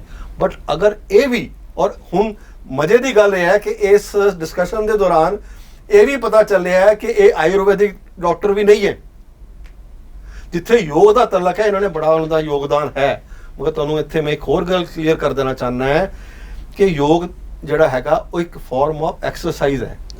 ਮਾਡਰਨ ਮੈਡੀਸਨ 'ਚ ਫਿਜ਼ੀਓਥੈਰੇਪੀ ਦਾ ਇੱਕ ਬੜਾ ਐਡਵਾਂਸਡ ਡਿਪਾਰਟਮੈਂਟ ਹੈ ਜੋ ਕਿ ਐਕਸਰਸਾਈਜ਼ ਕਰਦਾ ਹੈ। ਉਹਦੇ ਵਿੱਚ ਬਰੀਥਿੰਗ ਐਕਸਰਸਾਈਜ਼ ਵੀ ਹੈ। ਅੱਜ ਉਹਨੂੰ ਕਪਾਲਭਾਤੀ ਕਹਿ ਦਿਓ, ਅਨੋਮ ਵਿਲੋਮ ਕਹਿ ਦਿਓ, ਜੋ ਨਾਮ ਜਾਨੀ ਕਿ ਤੁਹਾਡੇ ਕਹਿਣ ਦਾ ਮਤਲਬ ਜੋ ਰਾਮਦੇਵ ਕਹਿ ਰਹੇ ਨੇਗੇ ਉਹ ਐਲੋਪੈਥੀ ਦੇ ਵਿੱਚ ਫਿਜ਼ੀਓਥੈਰੇਪੀ ਦੇ ਵਿੱਚ ਪ੍ਰਕਿਰਿਆ ਵਿੱਚ ਹੈਗਾ 100% ਹੈ ਔਰ ਇਹ ਸਾਲਾਂ ਤੋਂ ਹੈਗਾ। ਬਟ ਇਹ ਹੈ ਕਿ ਅਸੀਂ ਨਾਲ ਬਿਜ਼ਨਸਮੈਨ ਨਹੀਂ ਹੈਗੇ। ਅੱਛਾ ਜੀ। ਤੋ ਉਹਦੇ ਕਰਕੇ ਇਹ ਹੈ ਕਿ ਤੁਹਾਨੂੰ ਲੱਗਦਾ ਕਿ ਅਨੋਮ ਵਿਲੋਮ ਕਰ ਲਓ, ਇਹ ਠੀਕ ਹੈ। ਜਿਹੜੇ ਕੋਈ ਆਮ ਡਾਕਟਰ ਜਿਹੜਾ ਰੋਜ਼ ਦੱਸਦਾ ਕਿ ਮੈਨੂੰ ਸਾਹ ਦੀ ਤਕਲੀਫ ਹੈ ਕਿ ਮੈਂ ਸਾਹ ਦੀ ਐਕਸਰਸਾਈਜ਼ ਕਿਵੇਂ ਕਰਨੀ ਹੈ, ਮੈਨੂੰ ਗੋਡੇ ਦੀ ਤਕਲੀਫ ਕੀ ਹੈ ਤੇ ਮੈਂ ਗੋਡੇ ਦੀ ਕਿਹੜੀ ਐਕਸਰਸਾਈਜ਼ ਕਰਨੀ ਹੈ, ਤੁਸੀਂ ਕਿਸੇ ਡਾਕਟਰ ਕੋਲ ਚਲੇ ਜਾਓ, ਉਹਨੇ ਵਿਦਆਊਟ ਐਨੀ ਹੱਲਾ ਗੁੱਲਾ ਸ਼ੋਰ ਮਚਾਏ ਬਿਨਾ ਇਹ ਸਾਰਾ ਕੁਝ ਤੁਹਾਨੂੰ ਦੱਸਣਗੇ। ਡਾਕਟਰ ਕਪਿਲ, ਹਾਂਜੀ, ਤੁਹਾਨੂੰ ਕੀ ਲੱਗਦਾ ਕਿ ਡਾਕਟਰ ਬੇਦੀ ਨੇ ਕਿਹਾ ਕਿ ਉਹਨਾਂ ਦੀ ਸਾਰੀ ਗੱਲਾਂ ਪੁਸ਼ਟੀ ਕਰਦੇ ਕਿ ਜਿਹੜੇ 25 ਸਵਾਲ ਕੀਤੇ ਉਹਨਾਂ ਨੇ ਸੰਯੁਕਤ ਉੱਤਰ ਦੇ ਦਿੱਤਾ, ਉਹਦਾ ਇੱਕ ਗੱਲ ਜਾਂਦੀ ਹੈ ਕਿ ਰਾਮਦੇਵ ਯੋਗ ਗੁਰੂ ਪਹਿਲਾਂ ਤਾਂ ਆਚਾਰਿਆ ਹੈ ਨਹੀਂ ਗੇ, ਉਹ ਇਕੱਲੇ ਯੋਗ ਦੱਸ ਫਿਜ਼ੀਓਥੈਰੇਪੀ ਦੱਸਣ ਵਾਲੇ ਨੇ। ਜਿਹੜੀ ਐਲੋਪੈਥੀ ਫਿਜ਼ੀਓਥੈਰੇਪੀ ਪੱਧਤੀ ਹੈ ਉਹ ਪੱਧਤੀ ਜੋ ਉਹਨਾਂ ਨੇ ਦੱਸਣ ਦੀ ਕੋਸ਼ਿਸ਼ ਕੀਤੀ ਹੈ। ਇਹ ਸਾਰਾ ਕੁਝ ਇਹ ਸੋਚੀ ਸਮਝੀ ਸਿਸਟਮ ਨਾਲ ਹੋ ਰਿਹਾ, ਬਿਜ਼ਨਸ ਵਧਾਉਣ ਵਾਸਤੇ ਹੋ ਰਿਹਾ? ਦੇਖੋ ਯੋਗ ਕੋਈ ਅੱਜ ਦਾ ਨਹੀਂ ਚੱਲ ਰਿਹਾ। ਯੋਗਾ ਬੜੀ ਪੁਰਾਣੀ ਪद्धति ਹੈ, ਬਹੁਤ ਪੁਰਾਣੇ ਸਾਲਾਂ ਤੋਂ ਯੋਗਾ ਹੋ ਰਿਹਾ ਹੈ। ਔਰ ਅਗਰ ਕਹੋ ਕਿ ਇਹ ਯੋਗ ਗੁਰੂ ਹੋ ਕੇ ਇਹ ਪਹਿਲੇ ਬੰਦੇ ਹੈ ਜਿਨ੍ਹਾਂ ਨੇ ਯੋਗਾ ਸ਼ੁਰੂ ਕੀਤਾ, ਤੇ ਮੈਂ ਇਸ ਗੱਲ ਤੇ ਬਿਲਕੁਲ ਸਹਿਮਤ ਨਹੀਂ ਹਾਂ। ਯੋਗਾ ਜਿਹੜਾ ਚੱਲਦਾ ਪਿਆ ਹੈ ਉਹ ਪਹਿਲੇ ਦੇਖੋ ਤੁਸੀਂ ਇਮਿਊਨਿਟੀ ਬੂਸਟਰਸ ਜਿਹੜੇ ਆਉਂਦੇ ਸੀਗੇ, ਚਵਨਪ੍ਰਾਸ਼ ਹੋ ਗਿਆ, ਹੋਰ ਤੁਹਾਡੀਆਂ ਕਈ ਐਸੇ ਦੀ ਜਿਹੜੀ ਆਯੁਰਵੈਦਿਕ ਦਵਾਈਆਂ ਸੀ ਜਿਹੜੀਆਂ ਕਿ ਵੀ ਇਮਿਊਨਿਟੀ ਬੂਸਟਰ ਸੀਗੀਆਂ, ਚੰਗੀਆਂ ਸੀਗੀਆਂ, ਸਰੀਰ ਵਾਸਤੇ ਅੱਛੀਆਂ ਸੀਗੀਆਂ। ਤੇ yoga was a part of exercise, is a part of your treatment. Doctor Kapil, ਇਹ ਤਾਂ ਹੋ ਗਈ ਗੱਲ ਵੀ ਪਾਰਟ ਆਫ ਫਿਜ਼ੀਓਥੈਰੇਪੀ ਹੋ ਗਿਆ, ਪਰ ਕਹਿਣ ਦਾ ਮਤਲਬ ਇਹ ਹੈ ਕਿ ਜਿਹੜੀਆਂ ਟਿੱਪਣੀਆਂ ਕਿਤੇ ਫਿੱਟ ਨਹੀਂ ਬੈਠਦੀਆਂ, ਇੱਕ ਤਾਂ ਡਾਕਟਰ ਬੇਦੀ ਦੇ ਹਿਸਾਬ ਦੇ ਕਹਿਣ ਦੇ ਮੁਤਾਬਕ ਉਹ ਡਾਕਟਰ ਪੇਸ਼ੇ ਨਾਲ ਜੁੜੇ ਹੋਏ ਬੰਦੇ ਨਹੀਂ, ਸਮਝ ਨਹੀਂ ਉਹਨਾਂ ਨੂੰ ਇਸ ਖਿੱਤੇ ਦਾ ਹੀ ਨਹੀਂ ਪਤਾ। ਉਹ ਤਾਂ ਇੱਕ ਯੋਗ ਗੁਰੂ ਨੇ, ਐਲੋਪੈਥੀ ਦੇ ਵਿੱਚ ਉਹ ਫਿਜ਼ੀਓਥੈਰੇਪੀ ਦੇ ਵਿੱਚ ਨਾਲ ਪ੍ਰਮਾਣੀ ਗਈ ਚੀਜ਼ ਹੈ। ਉਹ ਇਹੋ ਜਿਹੀਆਂ ਟਿੱਪਣੀਆਂ ਇਸ ਢੰਗ ਨਾਲ ਕਰਦੇ ਨੇ ਕਿ ਜਿਹੜੀਆਂ ਉਹ ਦਵਾਈਆਂ ਬਣਾ ਰਹੇ ਨੇ, ਹੋਰ ਚੀਜ਼ਾਂ ਬਣਾ ਰਹੇ, ਉਹ ਪ੍ਰਮੋਟ ਹੋ ਜਾਣ। ਉਹ ਤੇ ਬੇਸਿਕ ਚੀਜ਼ ਹੈ। ਜਦ ਕੋਰੋਨਲ ਦਵਾਈ ਦਾ ਇਹਨਾਂ ਨੇ ਜਦ ਅਨਾਉਂਸ ਕੀਤਾ ਕਿ ਵੀ ਇਹ ਇੱਕ ਕਿਉਰ ਹੈਗੀ ਹੈ ਕੋਵਿਡ ਦੀ ਜੀ, ਪਰ ਔਰ WHO ਤੋਂ ਇਹ ਅਪਰੂਵਡ ਹੈਗੀ ਹੈ ਜੀ ਕੋਰੋਨਲ, ਪਰ ਕਿਸੇ ਨੇ ਨੀਚੇ ਉਹਨਾਂ ਨੇ ਅਪਰੂਵ ਕੀ ਲਿਖਿਆ ਸੀ ਕਿ it can also be given, ਇਹ ਬਾਕੀ ਦਵਾਈਆਂ ਨਾਲ ਦਿੱਤੀ ਜਾ ਸਕਦੀ ਹੈ, ਪਰ it was never a part of treatment. ਇਲਾਜ ਨਹੀਂ ਹੈ ਕਿ ਇਹ ਕੋਵਿਡ ਨੂੰ ਇਹ ਖਤਮ ਨਹੀਂ ਕਰਦੀ, ਪਰ ਭਰਮ ਇਹ ਫੈਲਾਇਆ ਗਿਆ ਕਿ ਕੋਵਿਡ ਨਾਲ ਇਲਾਜ ਹੈ, ਕੋਰੋਨਲ ਹੈ, ਤੇ ਨੈਚੁਰਲੀ ਕੋਰੋਨਲ ਦੀ ਸੇਲ ਵਧੀ।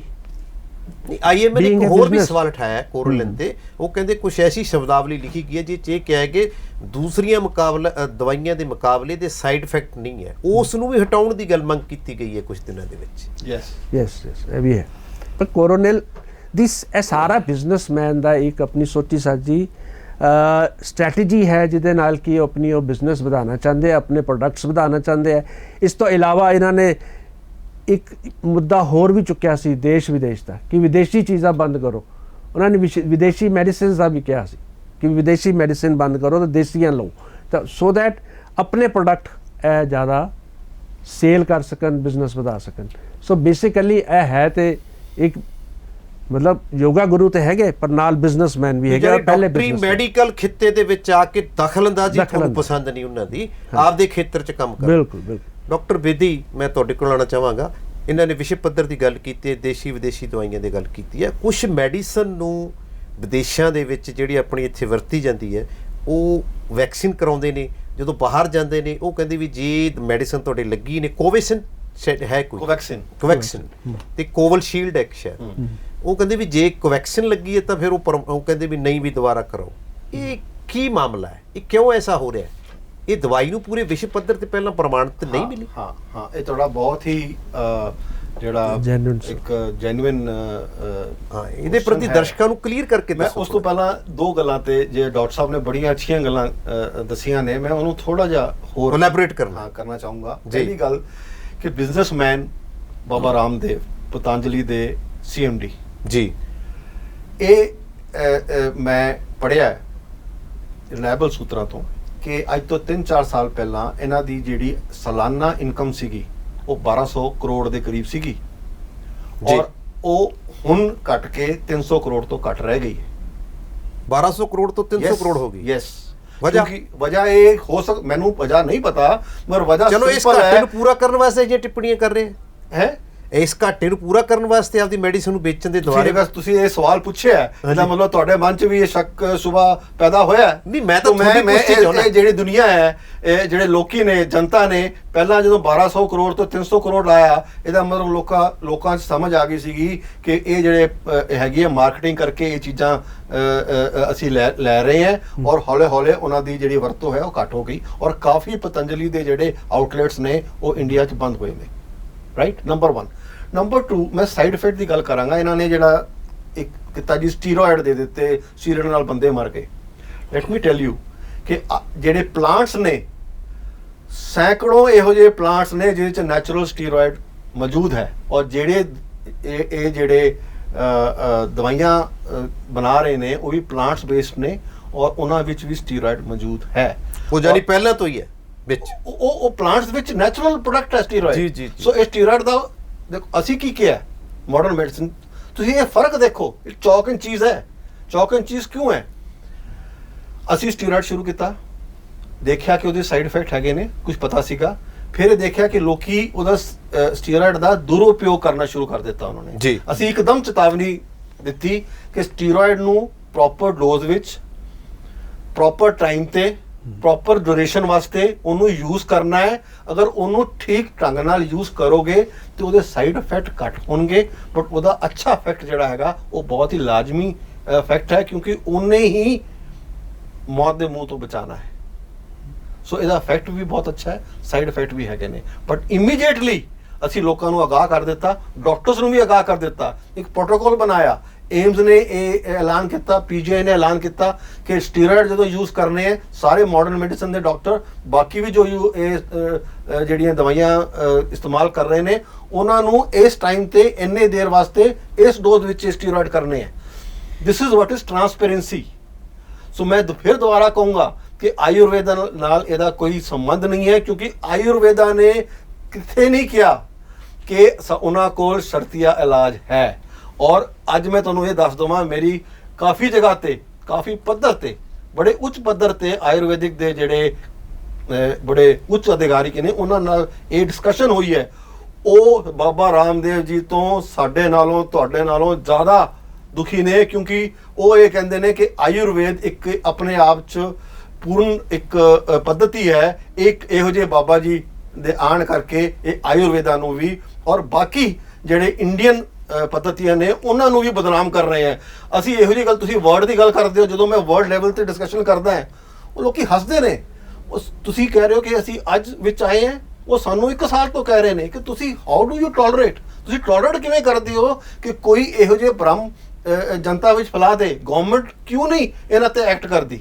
ਤੋ ਕਿਉਂਕਿ ਗਵਰਨਮੈਂਟ ਨੇ ਐਕਟ ਕਰਨ ਵਾਸਤੇ ਥੋੜੀ ਦੇਰੀ ਲਾ ਦਿੱਤੀ ਤੇ ਸਾਨੂੰ ਜਿਹੜਾ ਥੋੜਾ ਜਿਹੀ ਆਵਾਜ਼ ਨਹੀਂ ਇੱਥੇ ਇੱਕ ਗੱਲ ਹੋਰ ਐਡ ਕਰੋ। ਗਵਰਨਮੈਂਟ ਦਾ ਤਾਂ ਮੰਨਿਆ ਜਾਂਦਾ ਕਿ ਗਵਰਨਮੈਂਟ ਦੀ ਵੋਟ ਬੈਂਕ ਨੂੰ ਸਪੋਰਟ ਕਰਦਾ, ਇਸੇ ਕਰਕੇ ਕੇਂਦਰੀ ਸਿਹਤ ਮੰਤਰੀ ਵੀ ਬੜੇ ਪਿਆਰ ਜਿਹੇ ਢੰਗ ਨਾਲ ਕਹਿੰਦੇ ਆ ਵੀ ਪਿਆਰੇ ਰਾਮਦੇਵ, ਉਹਨਾਂ ਦੇ ਪੱਤਰ ਦੀ ਗੱਲ ਕੀਤੀ ਹੈ ਬੜੇ ਸਮੂਥਲੀ, ਜਾਨੀ ਕਿ ਨਰਮ ਜਿਹੇ ਸ਼ਬਦਾਂ ਨੇ ਕਹਿੰਦੇ ਵੀ ਇਹ ਟਿੱਪਣੀਆਂ ਕਰ ਰਹੇ ਹੋ ਇਹ ਠੀਕ ਨਹੀਂ ਹੈ। ਫਿਰ ਉਹਨਾਂ ਦਾ ਬਿਆਨ ਆਇਆ ਸੀ, ਮੈਂ ਉਹ ਸਾਰੀ ਵਾਪਸ ਲੈਣਾ। ਪਰ ਇਸ ਗੱਲ 'ਚ ਕਿਤੇ ਨਾ ਕਿਤੇ IMA ਵੀ ਲੇਟ ਹੈ। ਹੁਣ ਜੇ ਉਹਨਾਂ ਨੇ ਉਹ ਗੱਲ ਕੀਤੀ ਹੈ ਡਾਕਟਰ ਟਰ ਕਰਕੇ, ਕੋਈ ਉਹਨਾਂ ਦਾ ਵੀਡੀਓ ਵਾਇਰਲ ਹੋਇਆ, ਉਸ ਤੋਂ ਬਾਅਦ ਉਹਨਾਂ ਨੇ ਸਵਾਲ ਉਠਾਏ ਕਿ ਲੋਕ ਜਾਨੀ ਕਿ ਇਲਾਜ ਤੋਂ ਬਾਅਦ ਜ਼ਿਆਦਾ ਮਰ ਰਹੇ, ਜਿਹੜੇ ਇਲਾਜ ਵਾਸਤੇ ਜਾ ਰਹੇ ਆ, ਜਿਹੜੇ ਬਾਹਰ ਰਹਿੰਦੇ ਆ ਉਹ ਘੱਟ ਮਰ ਰਹੇ ਆ। ਉਹਨਾਂ ਨੇ ਇਹੋ ਜਿਹੇ ਸਵਾਲ ਉਠਾਏ ਸੀ। ਉਸ ਤੋਂ ਬਾਅਦ ਫਿਰ IMA ਹਰਕਤ 'ਚ ਆਈ ਤੇ ਹਜੇ ਵੀ ਇਕੱਲਾ ਉੱਤਰਾਖੰਡ ਹੀ ਕਹਿ ਰਿਹਾ ਨਾ ਕਿ ਮੇਰੇ 2000 ਮੈਂਬਰ ਨੇ ਤੇ ਅਸੀਂ 50,000 ਪ੍ਰਤੀ ਡਾਕਟਰ ਕਰਾਂਗੇ। IMA ਪੰਜਾਬ ਜੀ, ਉੱਥੇ ਵਾਈਸ ਪ੍ਰੈਜ਼ੀਡੈਂਟ ਹੈਗੇ, ਉਹਨਾਂ ਨੇ ਵੀ ਕੋਈ FIR ਕੀਤੀ ਹੋਈ ਹੈ। ਅੱਛਾ ਜੀ, ਕਈ ਸਟੇਟਸ ਨੇ ਕੀਤੀ ਹੈ, ਇਸੇ ਤਰ੍ਹਾਂ ਕਰਨ ਵੀ ਜਾ ਰਹੇ ਨੇ, ਇਹ ਨਹੀਂ ਹੈ। ਇੱਥੇ ਇੱਕ IMA ਸਟਾਰਟਿੰਗ ਤਾਂ ਫਿਰ ਉੱਤਰਾਖੰਡ ਨੇ ਕੀਤੀ ਨਾ ਜੀ। ਠੀਕ ਹੈ, ਇੱਕ ਸਟੇਟ ਕਰਦੀ ਹੈ, ਦੂਸਰੀ ਫॉलो ਕਰਦੀ ਹੈ। ਅੱਛਾ ਜੀ, ਚੱਲਦਾ ਤਾਂ ਇਸ ਤਰ੍ਹਾਂ ਹੀ ਹੈ ਸਾਰੇ ਪਾਸੇ। ਨਹੀਂ IMA ਲੇਟ ਨਹੀਂ ਥੋੜੀ ਜੀ? ਦੇਖੋ ਯੈਸ, ਹੁਣ ਜੇ ਤੁਸੀਂ ਕਹੋ ਕਿ ਲੇਟ ਹੈ, ਆਪਾਂ ਸਰਕਾਰ ਨੂੰ ਤਾਂ ਮੰਨ ਲੈਂਦੇ ਵੋਟ ਬੈਂਕ ਦੀ ਕਰਦੀ ਹੈ ਸਿਆਸਤ, ਇਸ ਕਰਕੇ ਉਹ ਥੋੜਾ ਨਰਮ ਰਵੱਈਆ ਵਰਤ ਰਹੀ ਹੈ ਰਾਮਦੇਵ ਨਾਲ, ਕਿਉਂਕਿ ਨੇ ਜਗ੍ਹਾ ਜਗ੍ਹਾ ਸਰਕਾਰ ਦੀ ਹਮਾਇਤ ਕੀਤੀ ਹੈ ਤੇ ਚਰਚੇ ਤੇ ਵੀ ਰਹੇ ਕਿ ਉਹਦੀ ਇੰਨੀ ਕਿ ਦਖਲ ਹੈ ਸਰਕਾਰ ਦੇ ਵਿੱਚ, ਜਿਹੋ ਜੀ ਦਖਲ ਆ ਪਾਰਟੀ ਦੇ ਵਿੱਚ ਵੀ ਕਈ ਜਗ੍ਹਾ ਟਿਕਟਾਂ ਵੀ ਬਾਬੇ ਤੋਂ ਪੁੱਛ ਕੇ ਦਿੱਤੀਆਂ ਜਾਂਦੀਆਂ ਨੇ। ਪਰ ਡਾਕਟਰੀ ਦੀ ਨੂੰ ਰੀਪ੍ਰੈਜ਼ੈਂਟ ਕਰਨ ਲਈ ਸਭ ਤੋਂ ਵੱਡੀ ਸੰਸਥਾ Indian medical association of India late ਨਹੀਂ ਲੱਗਦੀ ਕਿਤੇ? ਦੇਖੋ ਚਲੋ ਦੇਰ ਹੈ ਦਰੁਸਤ ਹੈ, ਹੁਣ ਕਾਰਵਾਈ ਕੇ ਐਡਵਾਂਸ ਨਹੀਂ ਚਲੋ ਲੇਟ ਤੇ ਕਹਿ ਸਕਦੇ ਹੋ, ਬਟ ਬੇਸਿਕਲੀ ਇਹ ਟਾਈਮ ਜਿਹੜਾ ਹੈਗਾ ਨਾ, ਇਹ ਵਕਤ ਜਿਹੜਾ ਹੈਗਾ, ਇਹਨੇ ਸਾਨੂੰ ਪੈਂਡੈਮਿਕ ਵਿੱਚ ਤੁਸੀਂ ਇੱਕ ਇਸ਼ੂਸ ਲਿਆ ਰਹੇ ਹੋ ਜੀ, ਜਨਤਾ ਵਿੱਚ ਲੈ ਕੇ ਆ ਰਹੇ ਹੋ, ਐਲੋਪੈਥੀ ਤੇ this is the time van things, ਜਦ ਕਿ ਕਾਫੀ ਪਾਣੀ ਉੱਪਰ ਉੱਠ ਗਿਆ ਤੇ ਸਾਨੂੰ ਫਿਰ ਇਹ ਕਰਨਾ ਪਿਆ। IMA ਕਦੀ ਲੜਾਈ ਨਹੀਂ ਕਰਨਾ ਚਾਹੁੰਦਾ। ਆਯੁਰਵੇਦ, ਹੋਮੋਪੈਥ, ਐਲੋਪੈਥ ਕੋਈ ਸਾਡੀ ਡਿਫਰੈਂਸ ਨਹੀਂ। ਕਾਜ਼ੀ ਕਾਰਵਾਈ ਕਰ ਰਹੇ ਹੋ, ਵਧੀਆ ਗੱਲ ਹੈ। ਔਰ ਜੇ ਸਿਆਣੇ ਬੰਦੇ ਲੜਦੇ ਹੀ ਨਹੀਂ ਹੁੰਦੇ, ਤਰੀਕੇ ਨਾਲ ਕੋਈ ਗੱਲਬਾਤ ਹੁੰਦੀ ਹੈ। ਹੁਣ ਪਾਣੀ ਸਿਰ ਤੋਂ ਉੱਪਰ ਚਲਾ ਗਿਆ। ਹੁਣ ਜੇ ਤੁਸੀਂ ਸਾਨੂੰ ਵੇਰਵੇ ਦਰਸ਼ਕਾਂ ਨਾਲ ਸਾਂਝੇ ਕਰ ਦਿਓ ਵੀ ਕਿੱਥੇ ਕਿੱਥੇ ਕੀ ਕਾਰਵਾਈ ਚੱਲੀ ਉੱਤਰਾਖੰਡ ਤੋਂ ਬਾਅਦ IMA ਹੈੱਡਕੁਆਟਰ ਨੇ ਉਹਨਾਂ ਨੇ ਸ਼ੁਰੂ ਕੀਤਾ ਆਪਣਾ, ਪਹਿਲੇ ਤਾਂ ਸਾਰੇ ਪਾਸੇ FIR ਪੰਜਾਬ 'ਚੋਂ ਹੈ, ਉੱਤਰਾਖੰਡ ਦਾ ਹੋਇਆ ਤੇ ਬਾਕੀ ਸਾਰੀਆਂ ਸਟੇਟਾਂ ਜਿਹੜੀ ਹੈਗੀਆਂ ਉਹ ਆਪਣੇ ਆਪਣੇ ਲੈਵਲ ਤੇ ਸਰਕਾਰ ਨਾਲ ਅੱਗੇ ਨਿਰਦੇਸ਼ ਮਿਲ ਗਿਆ ਵੀ ਤੁਸੀਂ ਆਪਦੇ ਪੱਧਰ ਤੇ ਆਪਦੇ ਸਟੇਟ ਤੇ ਕਾਰਵਾਈ ਸਟਾਰਟ ਕਰੋ ਔਰ ਜਾਗਰੂਕ ਕਰੋ, ਜਨਤਾ ਨੂੰ ਜਾਗਰੂਕ ਕਰੋ ਕਿ ਵੀ ਜੋ ਰਾਮਦੇਵ ਜੀ ਕਹਿ ਰਹੇ ਹੈ ਉਹਦੇ ਵਿੱਚ ਕਿੰਨੀ ਸੱਚਾਈ ਹੈ ਤੇ ਕਿੰਨਾ ਕੁ ਹੈ। ਰਾਮਦੇਵ ਇੱਕ ਵੱਡੇ ਵਰਗ ਨੂੰ ਪ੍ਰਭਾਵਿਤ ਕਰਦਾ ਹੈ ਕਿ ਉਹਨਾਂ 'ਚ ਭਰਮ ਨਾ ਫੈਲੇ, ਗੱਲ ਤਾਂ ਇਹੀ ਹੈ ਨਾ। ਅੱਛਾ, ਤੁਸੀਂ ਬੇਦੀ ਸਾਹਿਬ ਇੱਕ ਗੱਲ ਕਲੀਅਰ ਕਰੋ, ਖੈਰ ਉਹ ਗੱਲ ਕਲੀਅਰ ਨਹੀਂ ਹੋਈ। ਕੋਵੈਕਸਿਨ ਤੇ ਕੋਵਿਸ਼ੀਲਡ ਦਾ ਜਿਹੜਾ ਵਿਸ਼ਵ ਪੱਧਰ ਤੇ ਉਹ ਫੈਲ ਰਿਹਾ ਕਿ ਜਿਨ੍ਹਾਂ ਨੇ ਕੋਵੈਕਸਿਨ ਦੀ ਲਗਾਈ ਹੈ, ਵੈਕਸੀਨ ਲਈ ਹੈ, ਉਹਨਾਂ ਨੂੰ ਉੱਥੇ ਨਹੀਂ ਆਉਣ ਦਿੱਤਾ ਜਾਂਦਾ, ਦੂਸਰੇ ਨੂੰ ਆਉਣ ਦਿੱਤਾ ਜਾਂਦਾ, ਉਹ ਕਲੀਅਰ ਕਰੋ ਥੋੜਾ ਜਿਹਾ। ਸੰਭਾਵਨਾ ਤੇ ਇਹ ਵੀ ਅਗਲੇ ਆਉਣ ਵਾਲੇ ਦਿਨਾਂ 'ਚ ਖੈਰ ਕਲੀਅਰ ਹੋ ਜਾਊ। ਹੁਣ ਸਥਿਤੀ ਕੀ ਹੈ? ਐਗਜ਼ੈਕਟਲੀ ਅਗਸਤ ਵਿੱਚ ਉਹਨਾਂ ਨੇ ਕਹਿ ਦਿੱਤਾ ਹੈ ਕਿ ਅਪਰੂਵਲ ਮਿਲ ਜਾਏਗੀ। ਅੱਛਾ ਜੀ, ਦੇਖੋ ਇਹਦੇ ਫਰਕ ਕੀ ਹੈ ਕਿ ਇਹ ਇੰਡੀਆ ਦੀ ਇੱਕ ਫਰਮ ਹੈ, ਇੰਡੀਆ ਦਾ ਫਾਰਮੂਲਾ ਹੈ, ਇੰਡੀਆ ਦੇ ਮੈਨੂਫੈਕਚਰਰ ਹੈ ਜੀ। ਠੀਕ ਹੈ, ਜਿਹੜਾ ਕੋਵੈਕਸੀਨ ਜਿਹਦੇ ਨਾਲ ਦੂਸਰੀ ਜਿਹੜੀ ਵੈਕਸੀਨ ਇਸ ਵੇਲੇ ਜਿਹੜੀ ਮੌਜੂਦ ਹੈ ਉਹ ਇੱਕ ਬ੍ਰਿਟੇਨ ਦੀ ਕੰਪਨੀ ਨੇ ਬਣਾਈ ਹੈ ਜੀ, ਆਕਸਫੋਰਡ ਦੀ ਵੈਕਸੀਨ ਹੈ। ਸਿਰਫ ਮੈਨੂਫੈਕਚਰਿੰਗ ਵਾਸਤੇ ਉਹ ਫਾਰਮੂਲਾ ਸਾਰਾ ਕੁਝ ਤਿਆਰ ਉੱਥੇ ਹੋਇਆ, ਉਹਨਾਂ ਨੇ ਨਾਲ ਦੀ ਨਾਲ ਹੀ ਬਾਕੀ ਕੰਟਰੀਜ਼ ਦੇ ਵਿੱਚ ਉਹਨੂੰ ਰਿਸਰਚ ਵਾਸਤੇ ਭੇਜਿਆ। ਇੱਥੇ PGI ਵਿੱਚ ਚੰਡੀਗੜ੍ਹ ਵਿੱਚ ਵੀ ਆਈ ਸੀਗੀ, ਬਾਕੀ ਵੀ ਇੰਡੀਅਨ ਕਈ ਇੰਸਟੀਟਿਊਸ਼ਨਸ ਵਿੱਚ ਇਹਦੀ ਰਿਸਰਚ ਨਾਲ ਦੇ ਨਾਲ ਹੁੰਦੀ ਰਹੀ, ਟਰਾਇਲਸ ਹੁੰਦੀ ਰਹੀਆਂ। ਸੋ ਇਹ ਟਰਾਇਲ ਉੱਥੇ ਹੁੰਦੀ ਰਹੀਆਂ। ਇਹ ਟਰਾਇਲ ਕਾਫੀ ਪਹਿਲਾਂ ਸ਼ੁਰੂ ਹੋ ਗਈਆਂ ਸੀਗੀਆਂ। ਇੰਡੀਆ ਨੇ ਗਵਰਨਮੈਂਟ ਜਿਹੜੀ ਹੈਗੀ ਹੈ ਸਾਡੀ ਥੋੜੀ ਜਿਹੀਆਂ ਸੁਸਤੀ ਨਾਲ ਚੱਲਦੀਆਂ ਨੇ, ਉਹਨਾਂ ਨੇ ਥੋੜਾ ਜਿਹਾ ਲੇਟ ਕੀਤਾ। ਤੁਸੀਂ ਜਦੋਂ ਦੇਖੋ ਅੱਜ ਤੋਂ 2-3 ਮਹੀਨੇ ਪਹਿਲਾਂ ਤੇ ਕੋਵਿਸ਼ੀਲਡ ਜਿਹੜੀ ਹੈਗੀ ਆ ਉਹ ਮਾਰਕੀਟ 'ਚ ਆ ਗਈ ਸੀ। ਕੋਵੈਕਸਿਨ ਦੀ ਜਿਹੜੀ ਹੈਗੀ ਲਾਸਟ ਸਟੇਜ ਸੀ, ਜਿਹੜੀ 3rd ਸਟੇਜ ਆਫ ਟਰਾਇਲ ਸੀਗੀ, ਅਜੇ ਹੋ ਰਹੀ ਸੀ। ਸੋ ਜਦੋਂ ਇਹ ਟਰਾਇਲ ਸਟੇਜਸ ਤੋਂ ਨਿਕਲਦੀ ਹੈ ਉਸ ਤੋਂ ਬਾਅਦ ਹੀ ਇਹ ਪ੍ਰਮਾਣਿਤ ਹੁੰਦਾ ਹੈ ਕਿ ਇਹ ਜਿਹੜੀ ਵੈਕਸੀਨ ਹੈ ਪੂਰੀ ਤਰ੍ਹਾਂ ਨਾਲ ਇਫੈਕਟਿਵ ਹੈ ਤੇ ਸੇਫ ਹੈ। ਇਹ ਦੋ ਪੈਰਾਮੀਟਰ ਅਸੀਂ ਦੇਖਣੇ ਹੁੰਦੇ ਆ ਡਿਫਰੈਂਟ ਟ੍ਰਾਇਲਸ। ਹੁਣ ਇਹ ਕੀ ਇੱਕ ਪੈਰਾਮੀਟਰ ਨੇ ਕਿ ਉਹ ਜਿਹੜੇ ਦੂਸਰੇ ਦੇਸ਼ ਨੇ ਇਹਨੂੰ ਮਾਨਤਾ ਨਹੀਂ ਦੇ ਰਹੇ, ਵਜ੍ਹਾ ਕੀ? ਨਹੀਂ, ਮਾਨਤਾ ਨਹੀਂ ਦੇ ਰਹੇ। ਦੇਖੋ, ਉਹਨਾਂ ਕੋਲ ਸਿਰਫ ਕੋਵੈਕਸਿਨ ਹੀ ਨਹੀਂ ਹੈ, ਸਾਡਾ ਸੰਬੰਧ ਕੋਵੈਕਸਿਨ ਨਾਲ ਹੈ ਕਿਉਂਕਿ ਅਸੀਂ ਹਿੰਦੁਸਤਾਨੀ ਹੈ ਜੀ। ਇਹੋ ਜਿਹੀਆਂ ਘੱਟ ਤੋਂ ਘੱਟ 20-25 ਵੈਕਸੀਨ ਸਾਰੇ ਮੁਲਕਾਂ 'ਚ ਬਣ ਰਹੀਆਂ ਨੇ ਜੀ। ਸੋ ਉਹ ਸਾਰੇ ਉਹਨਾਂ ਨੂੰ ਦੇਖ ਰਹੇ ਨੇ ਕਿ ਉਹ ਸਟੱਡੀਜ਼ ਜਿਹੜੀਆਂ ਹੈਗੀਆਂ, ਉਹ ਟ੍ਰਾਇਲ ਜਿਹੜੀ ਹੈਗੀਆਂ ਕਿੰਨੀਆਂ, ਉਸ ਜਿਹੜੀ ਆਥੈਂਟਿਕ ਟ੍ਰਾਇਲ ਸੀਗੀਆਂ, ਕਿੰਨੇ ਲੋਕੀ ਉਹਦੇ ਵਿੱਚ ਟ੍ਰਾਇਲ ਵਿੱਚ ਸ਼ਾਮਿਲ ਹੋਏ ਨੇ। ਇਹ ਸਾਰਾ ਕੁਝ ਦੇਖਣ ਤੋਂ ਬਾਅਦ, ਕਿਉਂਕਿ ਹੁਣ ਤੁਸੀਂ ਜਿਵੇਂ ਕਿਹਾ ਕਿ ਇਹ IMA ਲੇਟ ਕਿਉਂ ਹੋਈ ਹੈ, ਮੈਂ ਤਾਂ ਇੱਕ ਹੋਰ ਜਵਾਬ ਦੇਣਾ ਚਾਹੂੰਗਾ। ਸਾਡਾ ਇਹ ਮੁੱਦਾ ਨਹੀਂ ਹੈ, ਇਹ ਤਾਂ ਖਾਮਖਾ ਹੈ। ਮੁੱਦਾ ਕੀ ਹੈ ਕਿ ਸਾਨੂੰ ਇੱਕਦਮ ਇੱਕ ਦਿਨ ਦੇ ਵਿੱਚ ਇੰਨੀ ਵੱਡੀ ਵਿਪਦਾ, ਇੰਨੀ ਵੱਡੀ ਮਹਾਮਾਰੀ ਦਾ ਸਾਹਮਣਾ ਕੀਤਾ, ਔਰ ਸਾਨੂੰ ਪਤਾ ਸੀਗਾ ਕਿ ਸਰਕਾਰਾਂ ਕੋਲ ਇਹੋ ਜਿਹੀ ਕੋਈ ਹੈਲਥ ਇਨਫਰਾਸਟ੍ਰਕਚਰ ਨਹੀਂ ਹੈ, ਸਾਡੇ ਕੋਲ ਕੋਈ ਹਥਿਆਰ ਨਹੀਂ ਇਹਦੇ ਵਾਸਤੇ ਲੜਨ ਵਾਸਤੇ। ਅਸੀਂ ਸਿਰਫ ਹੱਥਾਂ ਨਾਲ ਇਹ ਹਥਿਆਰ ਲੜਦੇ ਪਏ ਹਾਂ। ਅੱਜ 1000 ਤੋਂ ਉੱਤੇ ਲੋਕੀ ਜਿਹੜੇ ਮਾਡਰਨ ਡਾਕਟਰਸ ਨੇ ਉਹ ਸ਼ਹੀਦ ਹੋਏ ਨੇ। ਇਹ ਚਲੋ ਥੋੜਾ ਜਿਹਾ ਪਹਿਲਾਂ ਉਹ ਕਲੀਅਰ ਕਰੋ, ਜਿਹੜਾ ਵਿਸ਼ੇ ਪੱਧਰ ਤੇ ਗੱਲ ਹੋ ਰਹੀ ਹੈ ਕਿ ਕੋਵੈਕਸਿਨ ਵਾਲੇ ਨੂੰ ਨਹੀਂ ਆਉਣ ਦਿੱਤਾ ਜਾਏਗਾ, ਕੋਵਿਸ਼ੀਲਡ ਵਾਲੇ ਜਾਂ ਹੋਰ ਚੱਲਦਾ, ਉਹ ਕਾਰਨ ਕੀ ਹੈ? ਕਾਰਨ ਕੁਝ ਨਹੀਂ ਹੈ, ਕਾਰਨ ਇਸ ਸਟੇਜ ਕੋਵੈਕਸਿਨ ਜਿਹੜੀ ਹੈ 3rd ਟ੍ਰਾਇਲ ਦੇ ਵਿੱਚ ਬਾਅਦ ਵਿੱਚ ਸ਼ੁਰੂ ਹੋਈ। ਅੱਛਾ। ਕੋਵਿਸ਼ੀਲਡ ਪਹਿਲਾਂ ਉਹਨੂੰ ਤਿੰਨੋਂ ਟ੍ਰਾਇਲ ਦੇ ਵਿੱਚ ਜਿਹੜੀ ਹੈ ਉਹ ਪਾਸ ਹੋ ਚੁੱਕੀ ਸੀਗੀ, ਉਹ ਉਸ ਕਰਕੇ ਉਹਨੂੰ ਪਹਿਲਾਂ ਇਜਾਜ਼ਤ ਦੇ ਦਿੱਤੀ ਹੈ ਔਰ ਇਹਨਾਂ ਨੂੰ ਬਾਅਦ ਚ ਦੇਣਗੇ। ਬਟ ਇਹ ਸਾਰੀਆਂ ਜਿੰਨੀਆਂ ਵੀ ਇਜਾਜ਼ਤਾਂ ਦਿੱਤੀਆਂ ਨੇ ਇਹ ਅੰਡਰ ਐਮਰਜੈਂਸੀ ਯੂਜ਼ ਦਿੱਤੀਆਂ ਨੇ। ਅੱਛਾ। ਆਮ ਤੌਰ ਤੇ ਇੱਕ ਵੈਕਸੀਨ ਜਿਹੜੀ ਹੈਗੀ ਹੈ, ਨਾਰਮਲੀ 7 ਸਾਲ ਲੱਗਦੇ ਸੀਗੇ ਕਿਸੇ ਵੈਕਸੀਨ ਨੂੰ ਮਾਰਕੀਟ ਦੇ ਵਿੱਚ ਆਉਣ ਵਾਸਤੇ। ਉਹ 7 ਸਾਲ ਇਸ ਵਾਸਤੇ ਨਹੀਂ ਲੱਗਦੇ ਸੀਗੇ ਕਿ 7 ਸਾਲ ਉਹਨੂੰ ਮੈਨੂਫੈਕਚਰ ਕਰਨ 'ਚ ਲੱਗਦੇ ਸੀਗੇ। ਮੈਨੂਫੈਕਚਰ ਸ਼ਾਇਦ ਸਾਲ 6 ਮਹੀਨੇ 'ਚ ਹੋ ਜਾਂਦੀ ਸੀਗੀ।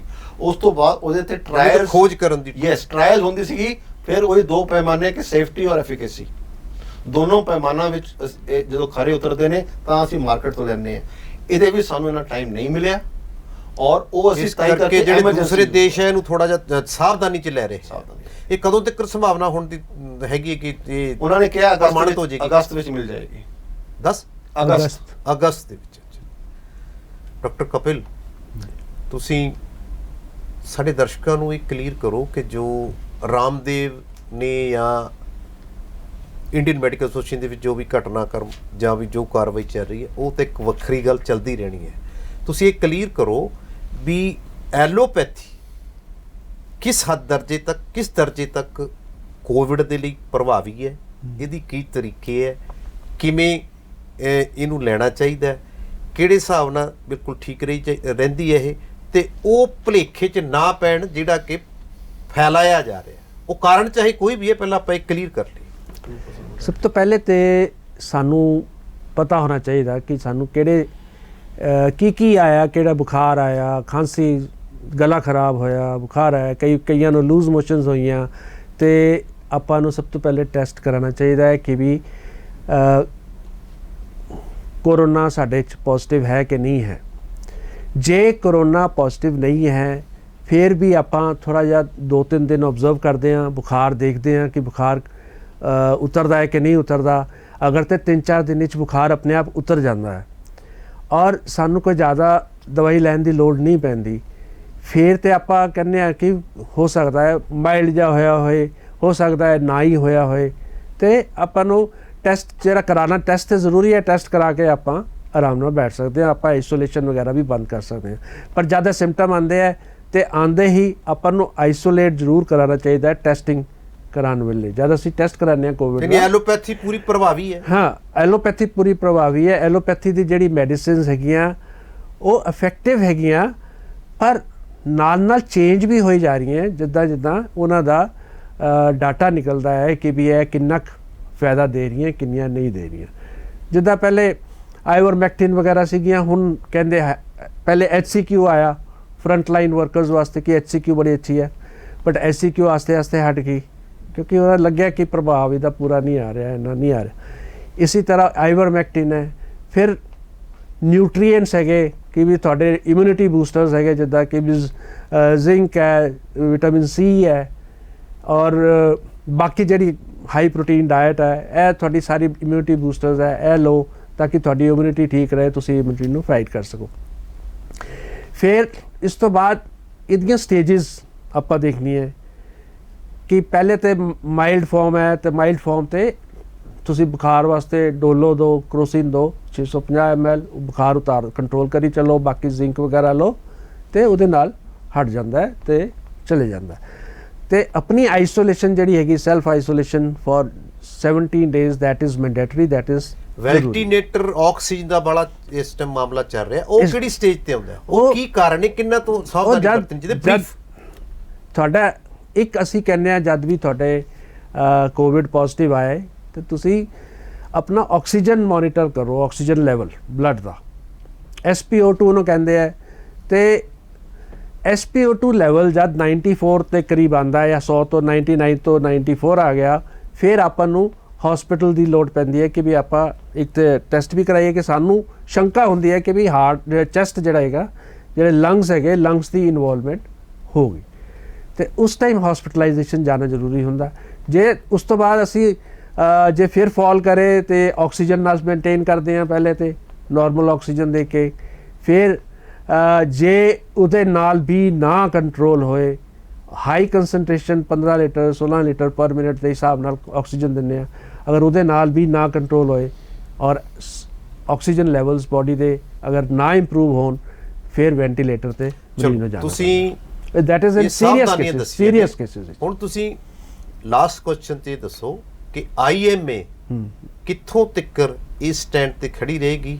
ਤੁਹਾਡੇ ਕੋਲ ਦਿਸ਼ਾ ਨਿਰਦੇਸ਼ ਆ ਗਏ ਹੋਣੇ ਆ, ਬਾਬਾ ਰਾਮਦੇਵ ਜੀ ਨਹੀਂ ਕਰਦੇ ਤਾਂ ਫਿਰ ਇਹ ਮਾਮਲੇ ਦਰਜ ਹੋਣਗੇ, ਕੀ ਸਟੇਟਸ ਰਹੇਗਾ, ਕਿਸ ਹੱਦ ਤੱਕ ਹੁਣ ਸਟੈਂਡ ਰਹੇਗਾ IMA ਦਾ? ਜੇ ਬਾਬਾ ਰਾਮਦੇਵ ਜੀ ਨੂੰ ਅਸੀਂ ਜੋ ਮੰਗਿਆ ਹੈ ਉਹ ਅਗਰ ਉਹ ਨਹੀਂ ਕਰਦੇ, ਅਗਰ ਅਪੋਲੋਜੀ ਨਹੀਂ ਲੈਂਦੇ ਔਰ ਉਹ ਸਟੇਜ ਤੇ ਉਸੇ ਤਰ੍ਹਾਂ ਜਿੱਦਾਂ ਉਹਨਾਂ ਨੇ ਬਿਆਨ ਦਿੱਤੇ ਉਸੇ ਤਰ੍ਹਾਂ ਮਾਫੀ ਨਹੀਂ ਲੈਂਦੇ ਤੇ IMA ਦੀ ਸਟੈਂਡ ਅਜੇ ਤੱਕ ਤੇ ਇਹ ਹੈ ਕਿ ਅਸੀਂ ਆਪਣਾ ਜਿਹੜਾ ਹੈਗਾ ਕੇਸ ਕਰਾਂਗੇ, ਆਪਣਾ ਮਾਨਹਾਨੀ ਦਾ ਕੇਸ ਵੀ ਫਾਈਟ ਕਰਾਂਗੇ। ਬਾਕੀ ਜਿਹੜੀ ਚੀਜ਼ਾਂ ਡਿਵੈਲਪਮੈਂਟ ਅੱਗੇ ਹੁੰਦੀਆਂ ਉਹ ਫਰਦਰ ਕੀ ਹੁੰਦਾ ਉਹ IMA ਹੈਡਕੁਆਟਰ ਡਿਸਾਈਡ ਕਰੇਗਾ, ਉਹ ਸਾਨੂੰ ਫਿਰ ਦੱਸਣਗੇ ਕਿ ਵੀ ਕੀ ਕਿਸ ਤਰ੍ਹਾਂ ਅੱਗੇ ਅਸੀਂ ਚੱਲਣਾ। ਮੈਂ ਥੋੜਾ ਜਿਹਾ ਇਹਦੇ ਤੇ ਕਰੋ ਐਡ ਤੁਸੀਂ ਕਰਨਾ ਚਾਹੁੰਦੇ ਪਰ ਬਰੀਫ ਕਰਿਓ। ਬਿਲਕੁਲ ਦੇਖੋ, ਪਹਿਲੀ ਗੱਲ ਤੇ ਇਹ ਹੈ ਕਿ ਡਿਜ਼ਾਸਟਰ ਮੈਨੇਜਮੈਂਟ ਐਕਟ ਦੇ ਵਿੱਚ ਸਾਰੇ ਪ੍ਰੋਵੀਜ਼ਨ ਨੇ ਔਰ ਇਹਨਾਂ ਨੇ ਸਾਰੇ ਪ੍ਰੋਵੀਜ਼ਨ ਜਿਹੜੇ ਹੈ ਉਹ ਉਲੰਘਣ ਉਹਨਾਂ ਦੀ ਕੀਤੀ ਹੈ, ਪਹਿਲੀ ਗੱਲ। ਦੂਸਰੀ ਗੱਲ, IMA ਇੱਕ ਬਾਡੀ ਹੈਗੀ ਹੈ, ਉਹਨਾਂ ਨੇ ਆਵਾਜ਼ ਚੁੱਕੀ ਹੈ, ਜਿਵੇਂ ਪਹਿਲਾਂ ਵੀ ਕਿਹਾ ਜਨਤਾ ਵਾਸਤੇ ਆਵਾਜ਼ ਚੁੱਕੀ ਹੈ। ਇਹ ਹੁਣ ਗਵਰਨਮੈਂਟ ਕੰਨਾਂ ਤੱਕ ਇਹ ਆਵਾਜ਼ ਪਹੁੰਚਣੀ ਚਾਹੀਦੀ ਸੀਗੀ ਔਰ ਬੜੇ ਅੱਛੇ ਤਰੀਕੇ ਨਾਲ IMA ਦੇ ਜਰੀਏ ਤੇ ਤੁਹਾਡੇ ਲੋਕਾਂ ਦੇ ਜਰੀਏ ਵੀ ਇਹ ਪਹੁੰਚੀ ਹੈ। ਹੁਣ ਇੱਕ ਗਵਰਨਮੈਂਟ ਦਾ ਇੱਕ ਇਹ ਰਿਸਪੌਂਸਿਬਿਲਿਟੀ ਹੈ ਕਿ ਇਹਨੂੰ ਪ੍ਰੋਪਰਲੀ ਇਹਨੂੰ ਇਹਦੇ ਉੱਤੇ ਐਕਸ਼ਨ ਲੈਣ, ਨੰਬਰ 1। ਨੰਬਰ 2, ਮੈਂ ਜੁਡੀਸ਼ਰੀ ਤੇ ਵੀ ਇਹ ਗੱਲ ਕਰਾਂਗਾ ਕਿ ਸੋ ਮੋਟੋ ਉਹ ਅਖਬਾਰ ਦੀ ਖਬਰ ਪੜ੍ਹ ਕੇ ਤੇ ਉਹ ਕਈ ਵਾਰੀ ਉਹ ਕੇਸ ਸੰਗਿਆਨ ਲੈ ਲੈਂਦੇ ਆ, ਉਹ ਵੀ ਲੈਣ। ਸੋ IMA ਨੇ ਕਾਫੀ ਕੁਝ ਕਰ ਦਿੱਤਾ ਹੈ ਔਰ IMA ਦਾ ਇਹ ਜਿਹੜਾ ਦੇਖੋ ਮਾਡਰਨ ਮੈਡੀਸਨ ਇੱਕ ਬਹੁਤ ਹੀ ਵਿਸ਼ਾਲ ਇੱਕ ਵਰਲਡ ਵਾਈਡ ਇੱਕ ਪद्धਤੀ ਹੈ ਔਰ ਪ੍ਰੂਵਨ ਪद्धਤੀ ਹੈ, ਠੀਕ ਹੈ। ਇੱਕ ਕੋਈ ਇਨਸਾਨ ਜਿਹੜਾ ਹੈਗਾ ਉਹ ਇੱਕ ਮਾਡਰਨ ਮੈਡੀਸਨ ਜਾਂ IMA ਵਾਸਤੇ ਬਹੁਤ ਹੀ ਛੋਟਾ ਇੱਕ ਮੁੱਦਾ ਹੈਗਾ। ਆਇਆ ਇਸ ਵੇਲੇ ਭਰਮ ਫੈਲਾ ਰਿਹਾ ਸੀਗਾ, ਉਹ ਅਸੀਂ ਗੱਲ ਕੀਤਾ। ਸਾਡਾ ਸਭ ਤੋਂ ਜਿਹੜਾ ਜ਼ਰੂਰੀ ਜਿਹੜਾ ਇਸ ਵੇਲੇ ਜਿਹੜਾ ਕੰਮ ਹੈ ਉਹ ਇਹ ਹੈ ਲੋਕਾਂ ਦੀ ਜਾਨ ਬਚਾਉਣੀ। ਹੁਣ ਮੈਂ ਇੱਥੇ ਇੱਕ ਹੋਰ ਗੱਲ ਕਰਕੇ ਮੈਂ ਖਤਮ ਕਰਾਂਗਾ ਆਪਣੀ ਗੱਲ ਕਿ ਪੈਂਡੈਮਿਕ ਜਦੋਂ ਟਾਈਮ ਹੁੰਦਾ ਹੈ ਉਹ ਸਿਰਫ ਡਾਕਟਰਸ ਤੱਕ ਸੀਮਤ ਨਹੀਂ ਹੈ। ਉਹਦਾ ਜਿਹੜਾ ਮੈਨੇਜਮੈਂਟ ਹੈ ਉਹਦੀ ਕਾਫੀ ਹੱਦ ਤੱਕ ਉਹਦੀ ਜਿਹੜੀ ਰਿਸਪੌਂਸਿਬਿਲਿਟੀ ਹੈ ਉਹ ਉਹਦੀ ਤਲਕ ਹੈ ਗੁੱਡ ਗਵਰਨੈਂਸ ਤੇ ਪੋਲੀਟੀਕਲ ਵਿਲ ਨਾਲ। ਅਗਰ ਤੁਸੀਂ ਲੋਕਡਾਊਨ ਨੂੰ ਐਕਸਟੈਂਡ ਕਰੋਗੇ, ਤੁਸੀਂ ਰੈਲੀਜ਼ ਵੀ ਕਰੋਗੇ, ਰਿਲੀਜੀਅਸ ਗੈਦਰਿੰਗਸ ਵੀ ਕਰੋਗੇ, ਐਜੀਟੇਸ਼ਨ ਵੀ ਵਧੀਆ ਰਹਿਣਗੀਆਂ ਤੇ ਉਹਦੇ ਨਾਲ ਮਹਾਮਾਰੀ ਵਧੇਗੀ। ਔਰ ਡਾਕਟਰ ਜਿਹੜੇ ਹੈਗੇ ਨੇ ਉਹ ਉਹਨਾਂ ਕੋਲ ਜਦੋਂ ਮਹਾਮਾਰੀ ਵਧੀ ਹੋਏਗੀ ਉਹਨਾਂ ਕੋਲ ਸਾਧਨ ਵੀ ਨਹੀਂ ਹੈ। ਤੁਸੀਂ ਵੈਂਟੀਲੇਟਰ ਦੀ ਗੱਲ ਕੀਤੀ, ਵੈਂਟੀਲੇਟਰ ਜਿਹੜੇ ਹੈਗੇ 30% ਵੈਂਟੀਲੇਟਰ ਜਿਹੜੇ ਹੈਗੇ ਨੇ ਉਹ ਸਾਰੇ ਸਟੇਟਸ ਦੇ ਵਿੱਚ ਬੇਕਾਰ ਪਏ ਹੋਏ ਨੇ। ਹੁਣ ਵੈਂਟੀਲੇਟਰ ਇੰਨਾ ਜ਼ਿਆਦਾ ਸੋਫਿਸਟੀਕੇਟਡ ਯੰਤਰ ਹੈਗਾ, ਮੈਂ ਉਹਦੀ ਤੁਲਨਾ ਕਰਨਾ ਚਾਹੂੰਗਾ ਲੋਕਾਂ ਵਾਸਤੇ ਰਫੇਲ ਨਾਲ। 30% ਜਿਹੜੇ ਵੈਂਟੀਲੇਟਰ ਨੇ ਉਹ ਅੱਜ ਬੇਕਾਰ ਪਏ ਹੋਏ ਨੇ ਜਿਹੜੇ ਸੈਂਟਰ ਗਵਰਨਮੈਂਟ ਤੋਂ ਆਏ ਨੇ।